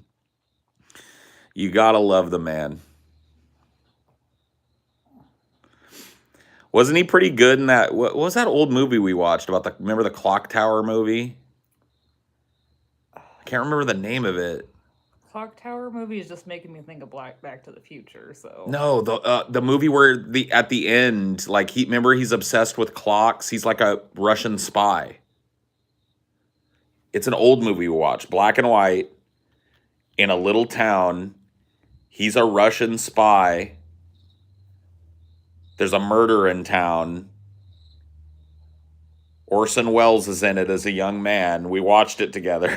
I'm vaguely remembering it, but not well. I'm sorry. I'm very vaguely remembering it. Fuck. Are you talking about like the old switcheroo? Remember, he's obsessed with clocks. Like that's his whole thing. That's how they get him in the end. Oh. That's how they figure out it's him. And then the final scene takes place on top of the clock tower. Oh. And he's like, and he gets stabbed by the fucking clock and falls off. Oh, yeah. Fuck. I'm sorry. There's just No, it's okay. There's been a lot of clock towers. Yeah, that's true. Yeah. Oh, he's a Nazi in that. You're right. He's not a Russian. He's a Nazi. Oh. When was that movie made? Because, like, wasn't there another clock tower involved where, like, the woman faked her death? That was the one I'm talking Yeah. about. Okay, so that's it. That's what I think it was like a black and white movie we watched. Yeah. 40s. Uh-oh. The Stranger. That is it. Yeah, we watched it. Okay.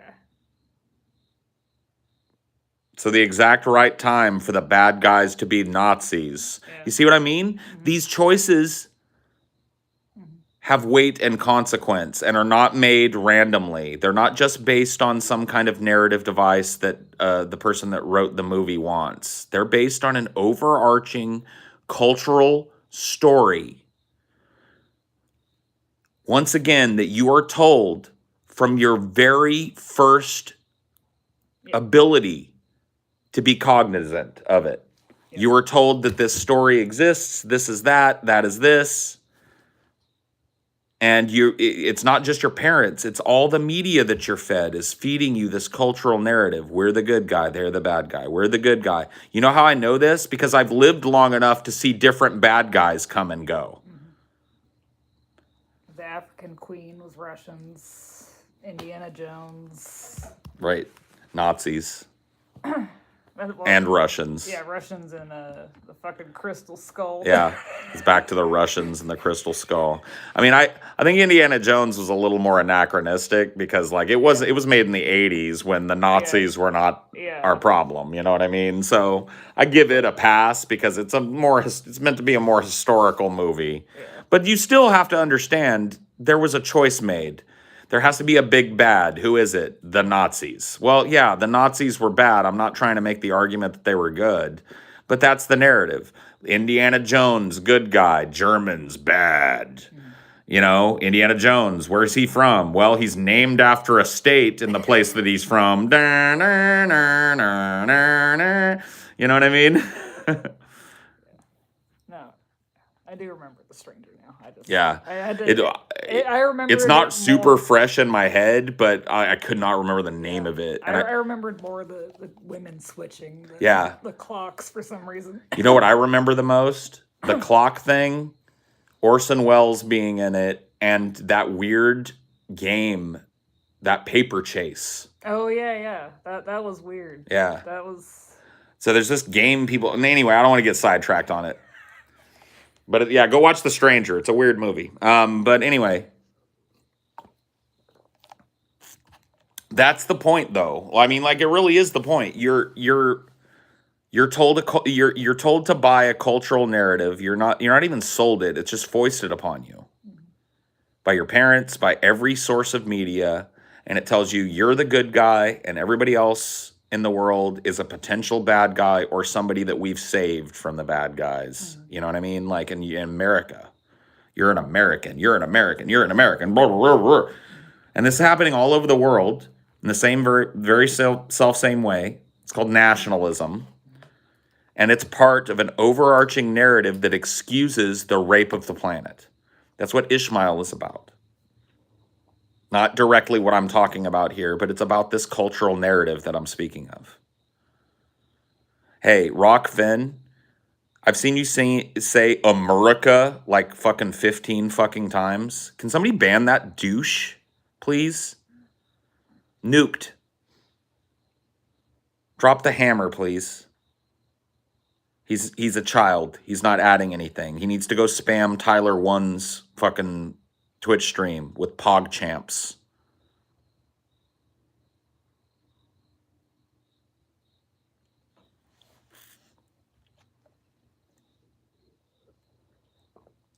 Don't be adding in with emojis and lols.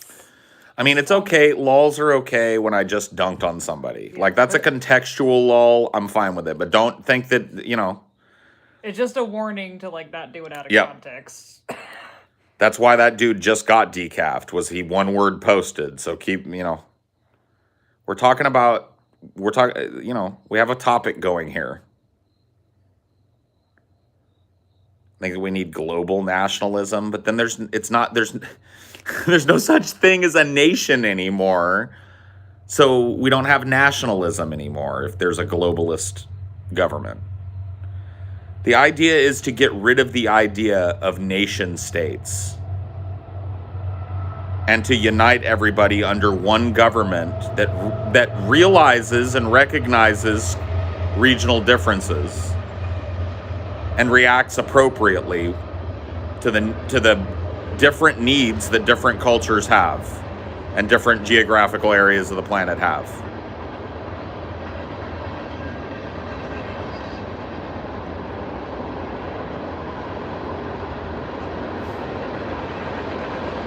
Yeah, dude, the Midnight Express rolls by. Toot, toot. Chugga, chugga, chugga, chugga, toot, toot. I'm gonna go fill my water. I'll be right back.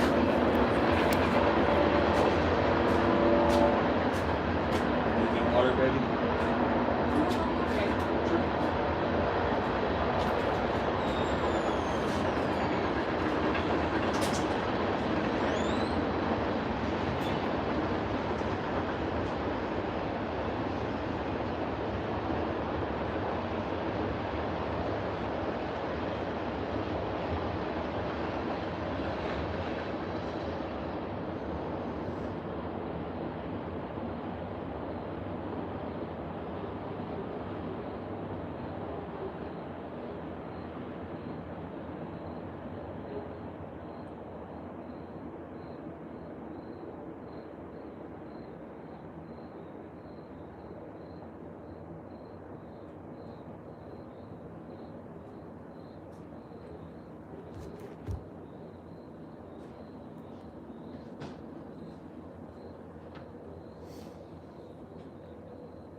And the problem with Star Trek universe is they didn't come together as the Star Trek Federation until after like a global genocide, the eugenics wars. So that was the cost of that.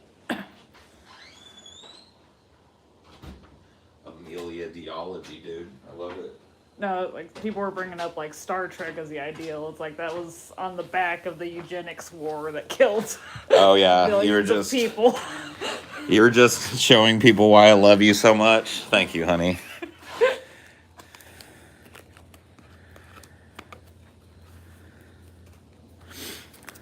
Yeah, she's dope, dude. She's beyond dope. She's great. Both of us lucked the fuck out. Let's just put it that way, Marshall, and leave it there. Yeah. You got Marilyn. I got Amelia. Both of us. Whew. Hey, I'm lucky too. That's a matter of perspective. No. I appreciate that you feel lucky too.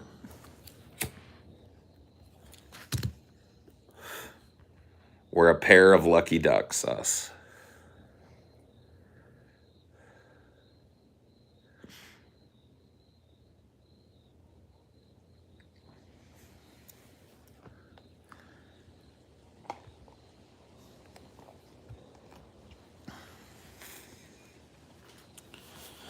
Oh, man. I feel like these night streams, we've talked about very similar things every night, but tonight's was very different. A lot of you guys may not have been around at the towards the beginning of this one, and I really do hope you go back and watch it. We talked about, radical leftism being funneled into political centrism and the damage that does. And that's why we're talking about the cultural narrative.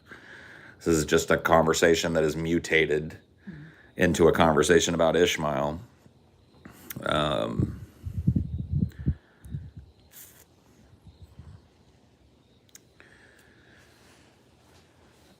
You didn't get a notification. That kind of sucks, man. And if you're a person that wants to hear me shit talk Vosh, I do a little bit of that, but only in the context of shit talking the type of ideas that I'm talking about, some of which he espouses. And only because everybody can't, nobody can talk about the left without talking about Vosh. I'm getting kind of cold though. All right, baby. I love you. Love you I'm too. sorry to freeze you out here. I wanted to start a fire, but then I looked over at the wood pile and saw that it had rained, and I was like, man, I'm going to have to wait for that to dry out. Paul, serious question, maybe for Amelia, but how do you deal with each other when you get in grumpy moods? Sometimes people can't handle that, so their partner has bad days, but you two are great. Well, Amelia just went inside because she got cold, but I don't think she'd have a problem with me answering for my end, even though I'm the one that usually has the grumpy days. And here's how it is, and this may seem very fucking simple, but Amelia and I have an operative thing between us, and it's not something that we decided on or talked about or named even, but it's a mutual sense of empathy. She understands I am how I am, and she understands why. We've had extensive conversations about my mental health history, her mental health history. We know each other, and we know each other's struggles, and we do our very best every fucking second of every day. And Amelia is amazing at this. And I try to be just as amazing to her, but amazingly accepting of the days that I need to just be left alone, accepting of the days where I'm grumpy for no fucking reason. And I try and my level-headed best, and to this day have never screamed and yelled at fucking Amelia. We've known each other going on a couple of years now and are married, and I have never, ever screamed at her. I've screamed at her presence. I've screamed at you while she's sitting there, but we've never had a fight like that. And I don't want that, ever. I don't ever want to be that kind of person. So that's what I try to contribute to this sense of empathy and peace that we have with one another. If I have a bad day, she asks me, is there anything I can do to help? And if I say no, she says, I love you, baby. And she kisses me on the cheek, and she lets me roll over and throw the fucking blanket over my head or go on being sour by myself somewhere. She understands me, and she accepts for what I am, me for what I am. So I can tell you that that is how we deal with it. Opinions on secular talk. I like Kyle. I always have. I got to talk to Kyle a couple of times on DP. I think that he would be a great guy to come on and do like a guest spot on Flash Fried one day. I don't think TJ likes Kyle very much anymore, which I don't know what happened. Maybe I'm wrong about that. But I think Kyle's a good guy. I like Kyle.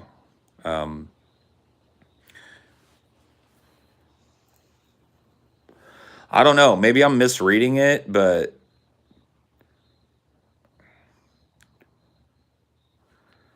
you'd have to ask TJ. I probably just floated a meme that isn't true. TJ would probably say unequivocally, like, "No, I'm friends with Kyle. I still like Kyle." So I don't want to try and make drama where there ain't drama.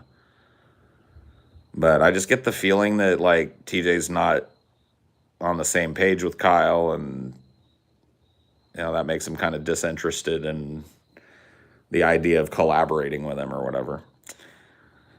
You and Kyle have chemistry. Well, yeah, I mean, he's just a funny guy. He has chemistry with, that's why he's good at his job. You know what I mean?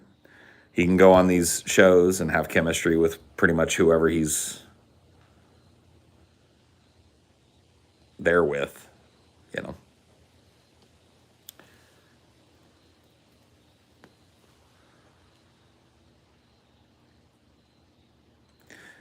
Kyle, look, dude, I don't agree with Kyle on everything. Like, I knew that the Justice Democrats was going to be a failed overture as soon as I heard the name of it. Justice what?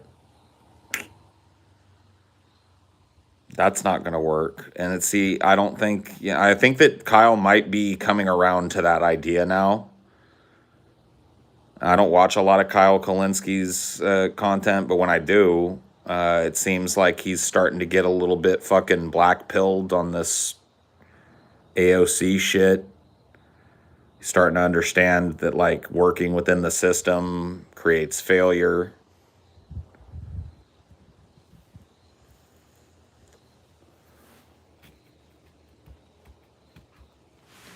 Creates generational capitulation to a status quo that's just fucking everybody up.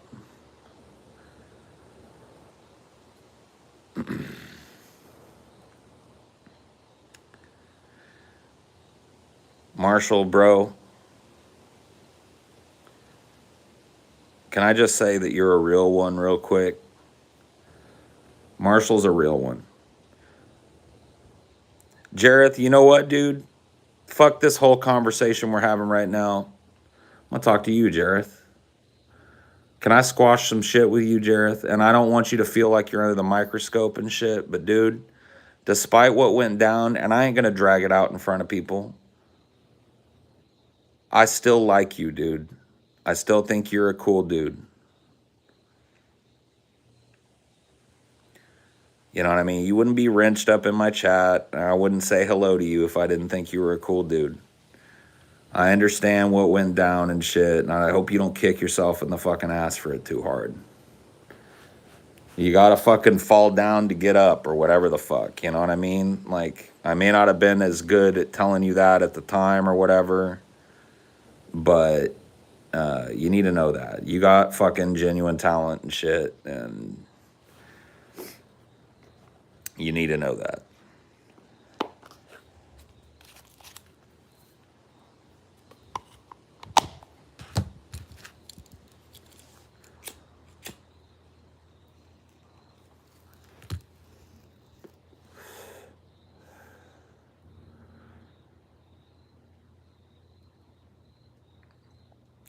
Dude, I think it would be dope to work Jareth into a Beauregard track one of these days. I don't know which one, but I don't know, I'm not going to speak for Marshall. Like, I don't want to taint what me and Marshall have got going on by including other people in it necessarily right now, but I would be totally down at some point to do, some collaborations with, Jareth on a track and shit. Like, I think right now, and this is just how I personally feel about it, I think right now me and fucking Marshall have got to get this little EP out of us. Because there's a lot of irons in the fire, and it's like, dude, I like what we've made, and it's a long-term collaboration now. I mean, we're doing it on the side and shit. It's not like we're devoting our lives to it. Marshall's got his fucking main music project. I've got my fucking show and shit. But I'm telling you, man, I feel like we just gotta... Dude, I got some... I think I'm gonna be able to do drip. I just think we might have to fucking change it. Like a little bit. Drop it a little bit in tone. Like, beat-wise. I think it can retain the same energy and shit. I'm fucking around with a song right now, really trying to work my voice. Because the melody I have in my head is just a notch too fucking high for me on drip. If we can drop it down a little bit. I'm going to do for you guys on the next desktop stream. I'm going to try and remember and open it up and do a karaoke of that Feel Good Hit of the Summer by the Queens of the Stone Age for you. Like, it's got kind of like the same vibe that I want drip to have. And I can sing that really well, and it's not necessarily like a real bassy song. It's a, so I think that we can make it fucking happen, dude. Like, fuck this finding a screamer shit. Fuck that shit. Thanks for the late night streams. Makes janitor work a lot easier. Cool, dude. Paul, do you brush your hair every day? Yes, you have to. If I didn't brush my hair every day, it would be dreadlocks in like a month, guaranteed. I'd have weird, like, natural dreadlocks happening. Like, I have to brush my hair multiple times a day usually. When I wake up is the worst. I have to wake up and it's Tangle City.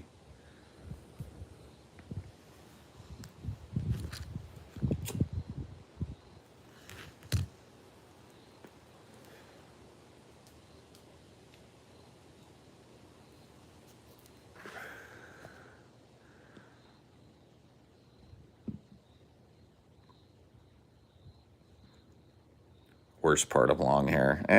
I mean, it clearly doesn't bother me, or I would have chopped it off long ago. If you get the free time, we'll have a sesh on Discord, figure it out, because the world needs that song. Dude, I just need it. I don't fuck the world. Beauregard needs to fucking let it out. Marshall needs to let it out. Fuck the world. The world can do with it as it pleases. Drip must be born. It's gotta happen.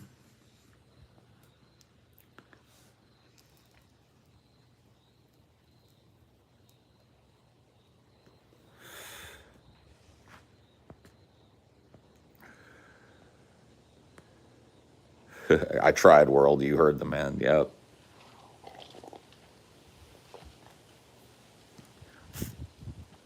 Music is about authenticity. Not always. You think my Beauregard persona is about authenticity?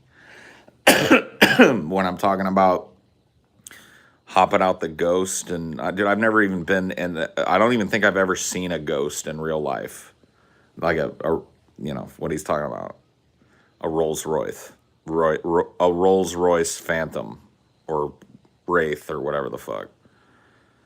I don't know that I've ever actually like been within 10 feet of one. I may have seen one drive by in the times I've been in LA and shit, but like, music is not always about authenticity. Music is about creativity and artistic expression.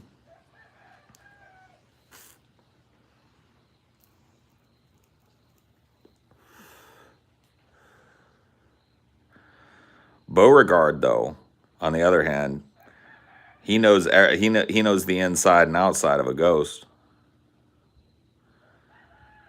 Beauregard's got fucking 100 on his wrist. Turn the heat up before his motherfucking wrist freeze. I've never even looked at a fucking expensive watch outside of a glass case. Beauregard's got it.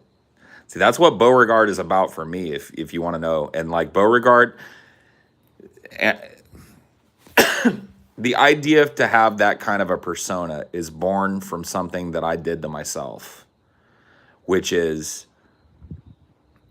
and I've told you guys about this, I did this experiment that I do, by the way, do not take this as a fucking endorsement of ever doing this. This is something that you should only do. Well, you should never do this. Just don't do this.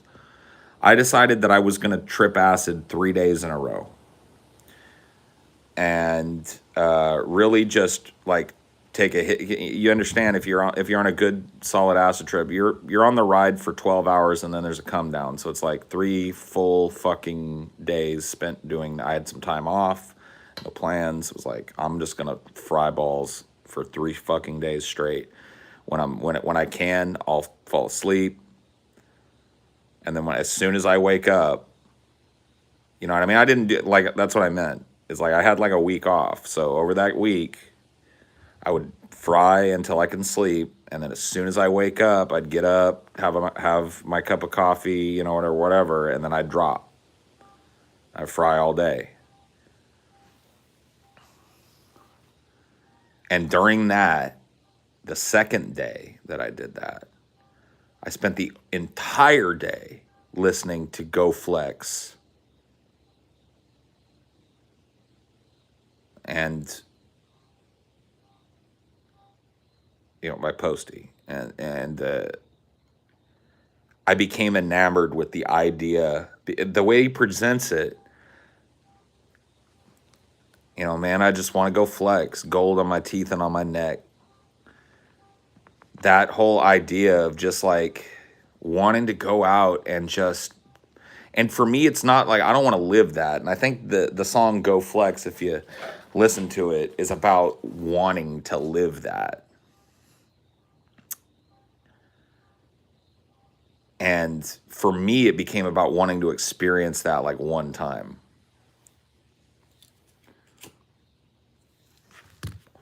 Not like live that way, because I'm not that. I could never be a dude that had a mink and fucking wore $700,000 worth of jewelry. And I will tell you this: I am considering getting my chipped teeth capped.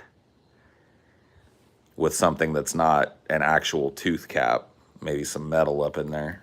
I think it might be cool. But having a whole ass fucking $50,000 grill, I ain't that. But I want to be that like one day. Like, I just want to whip up in the Ghost one day. I want to hop out of the suicide doors with my bad bitch on my arm, draped in luxury, looking fucking luxurious, like I just came from the fucking spa and the Gucci store. You know what I mean? Just like same thing with my bad bitch. And I want to hop out the Ghost at the fucking hottest club in LA. And I want to walk right up to the front of the fucking line after I get out of the Ghost and just walk in. Watch all the people in line hoping they can get into the club. Who the fuck is that? I want that one time. Ain't nothing but a gangsta party. We're smoking with Snoop. I know, dude. Hey, dude, look, you're a younger man. I'm going to fucking not last as long as you, and Snoop is going to outlive the both of us. So if I pass, you have to carry the torch. If I don't live long enough for this to be a reality, you have to keep this promise, and you have to go smoke with Snoop.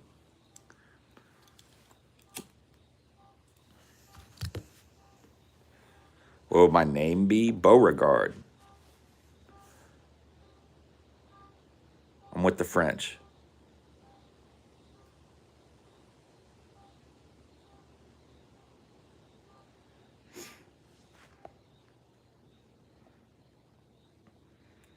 Yeah, buddy, that's the idea. You don't think I will? Dude, Snoop is going to smoke me under the table.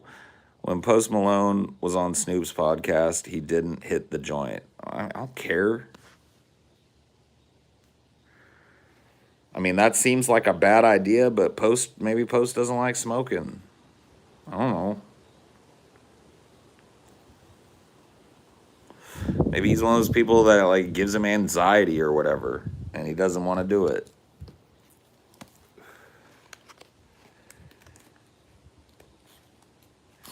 But I do, and Marshall does. How can you name your album Stony?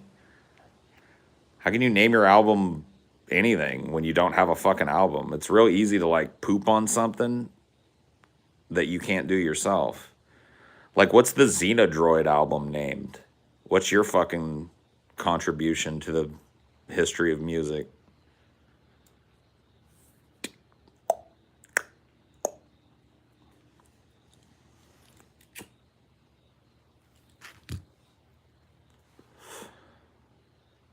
Star Trek and weed is the best.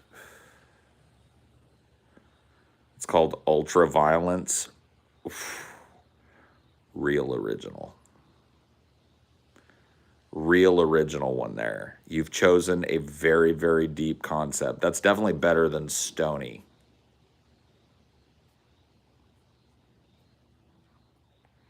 People in glass houses, dude.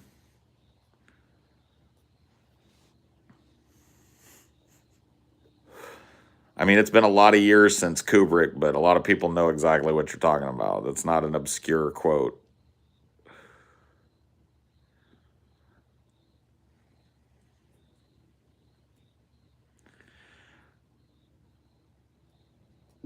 I noticed how I did a clock sound.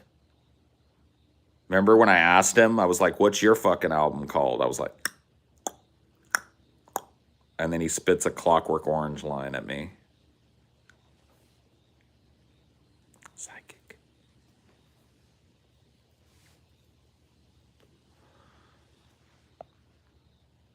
I'm not trying to shit on you, Xenodroid. I'm just fucking with you, dude. It's just like album titles don't really fucking matter as much as you think they do. Like,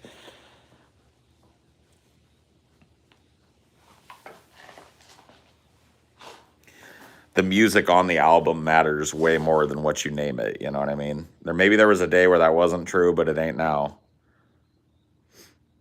Like, albums have titles like Stony and Whole Lotta Red and You know what I mean? Like, I'm trying to think of another album title from recently that I can remember. You know, and it doesn't matter. What's on the album matters.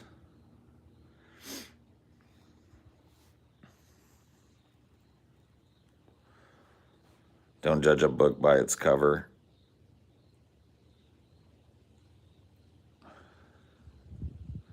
Whole Lot of Red is a dope name. You're right. Lotteralis, yeah. Anima. Or Ainima. Enema. Ai. It's got that weird Ai. Ainima. Ainima. I mean, the Flaming Lips have an album called Zyreka. They've got an album called Yoshimi versus the Pink Robots. No, Yoshimi battles the Pink Robots. I mean, you know, album titles are what they are, dude. And oh, were you making the observation that he didn't hit the J, but he called his album Stony? Because being stoned does not just necessarily mean being off the goop.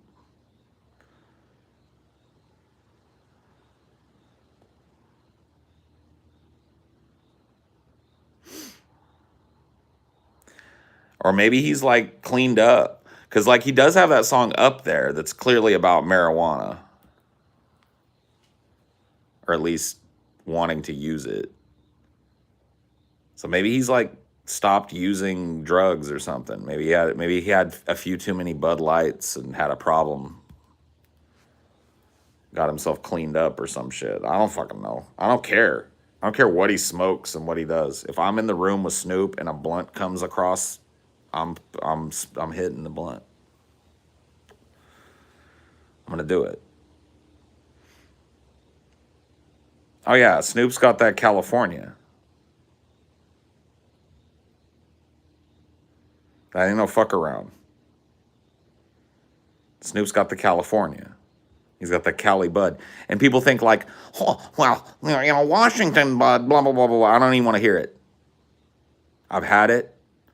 And let me just tell you. I got the Cali.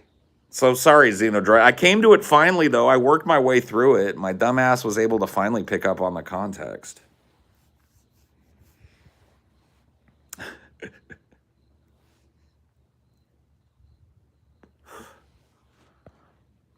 I've got 92% constraint. What? A lot of rich people are doing psychedelics. Yeah. It's a good song to learn bar chords to, Taylor, if you're trying to play guitar. Who? Huh? What?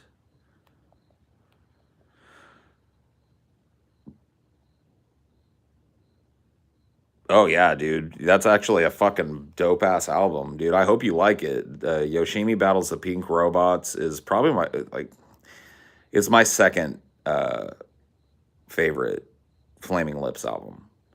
The best Flaming Lips album and one of the best albums of all time is The Soft Bulletin by the Flaming Lips. Oh my god, that fucking album is transcendently good. And Yoshimi is a fucking transcendently good album as well. So you can't go wrong with the Lips. It can be a little harsh on the ear the first time you listen to them, but give them a chance. They grow on you like a fungus. Trust me. You like experimental rock music, they're the ones to dish it.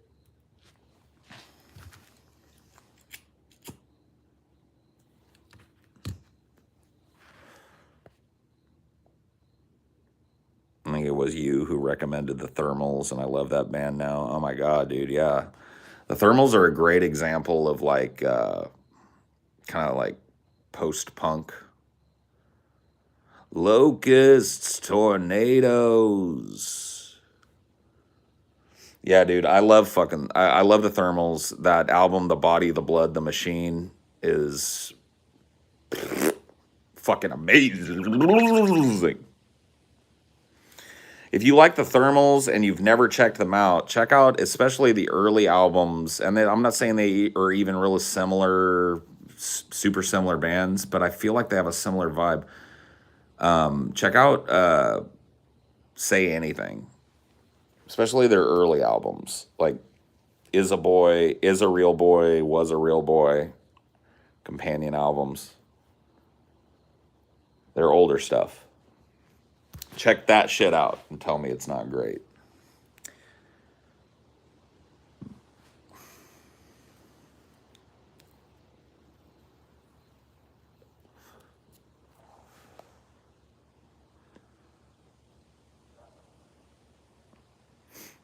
Yeah, I got to see Say Anything live when I was in Arizona, when I was living in Arizona.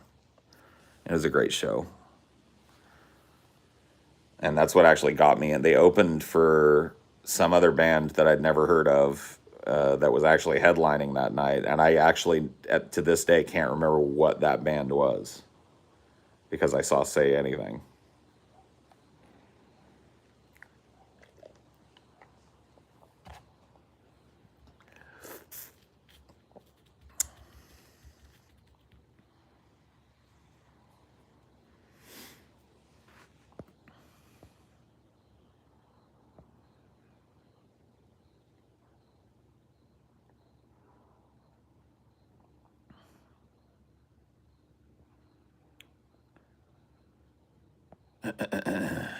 All right, I'm going to end it. Have a good night.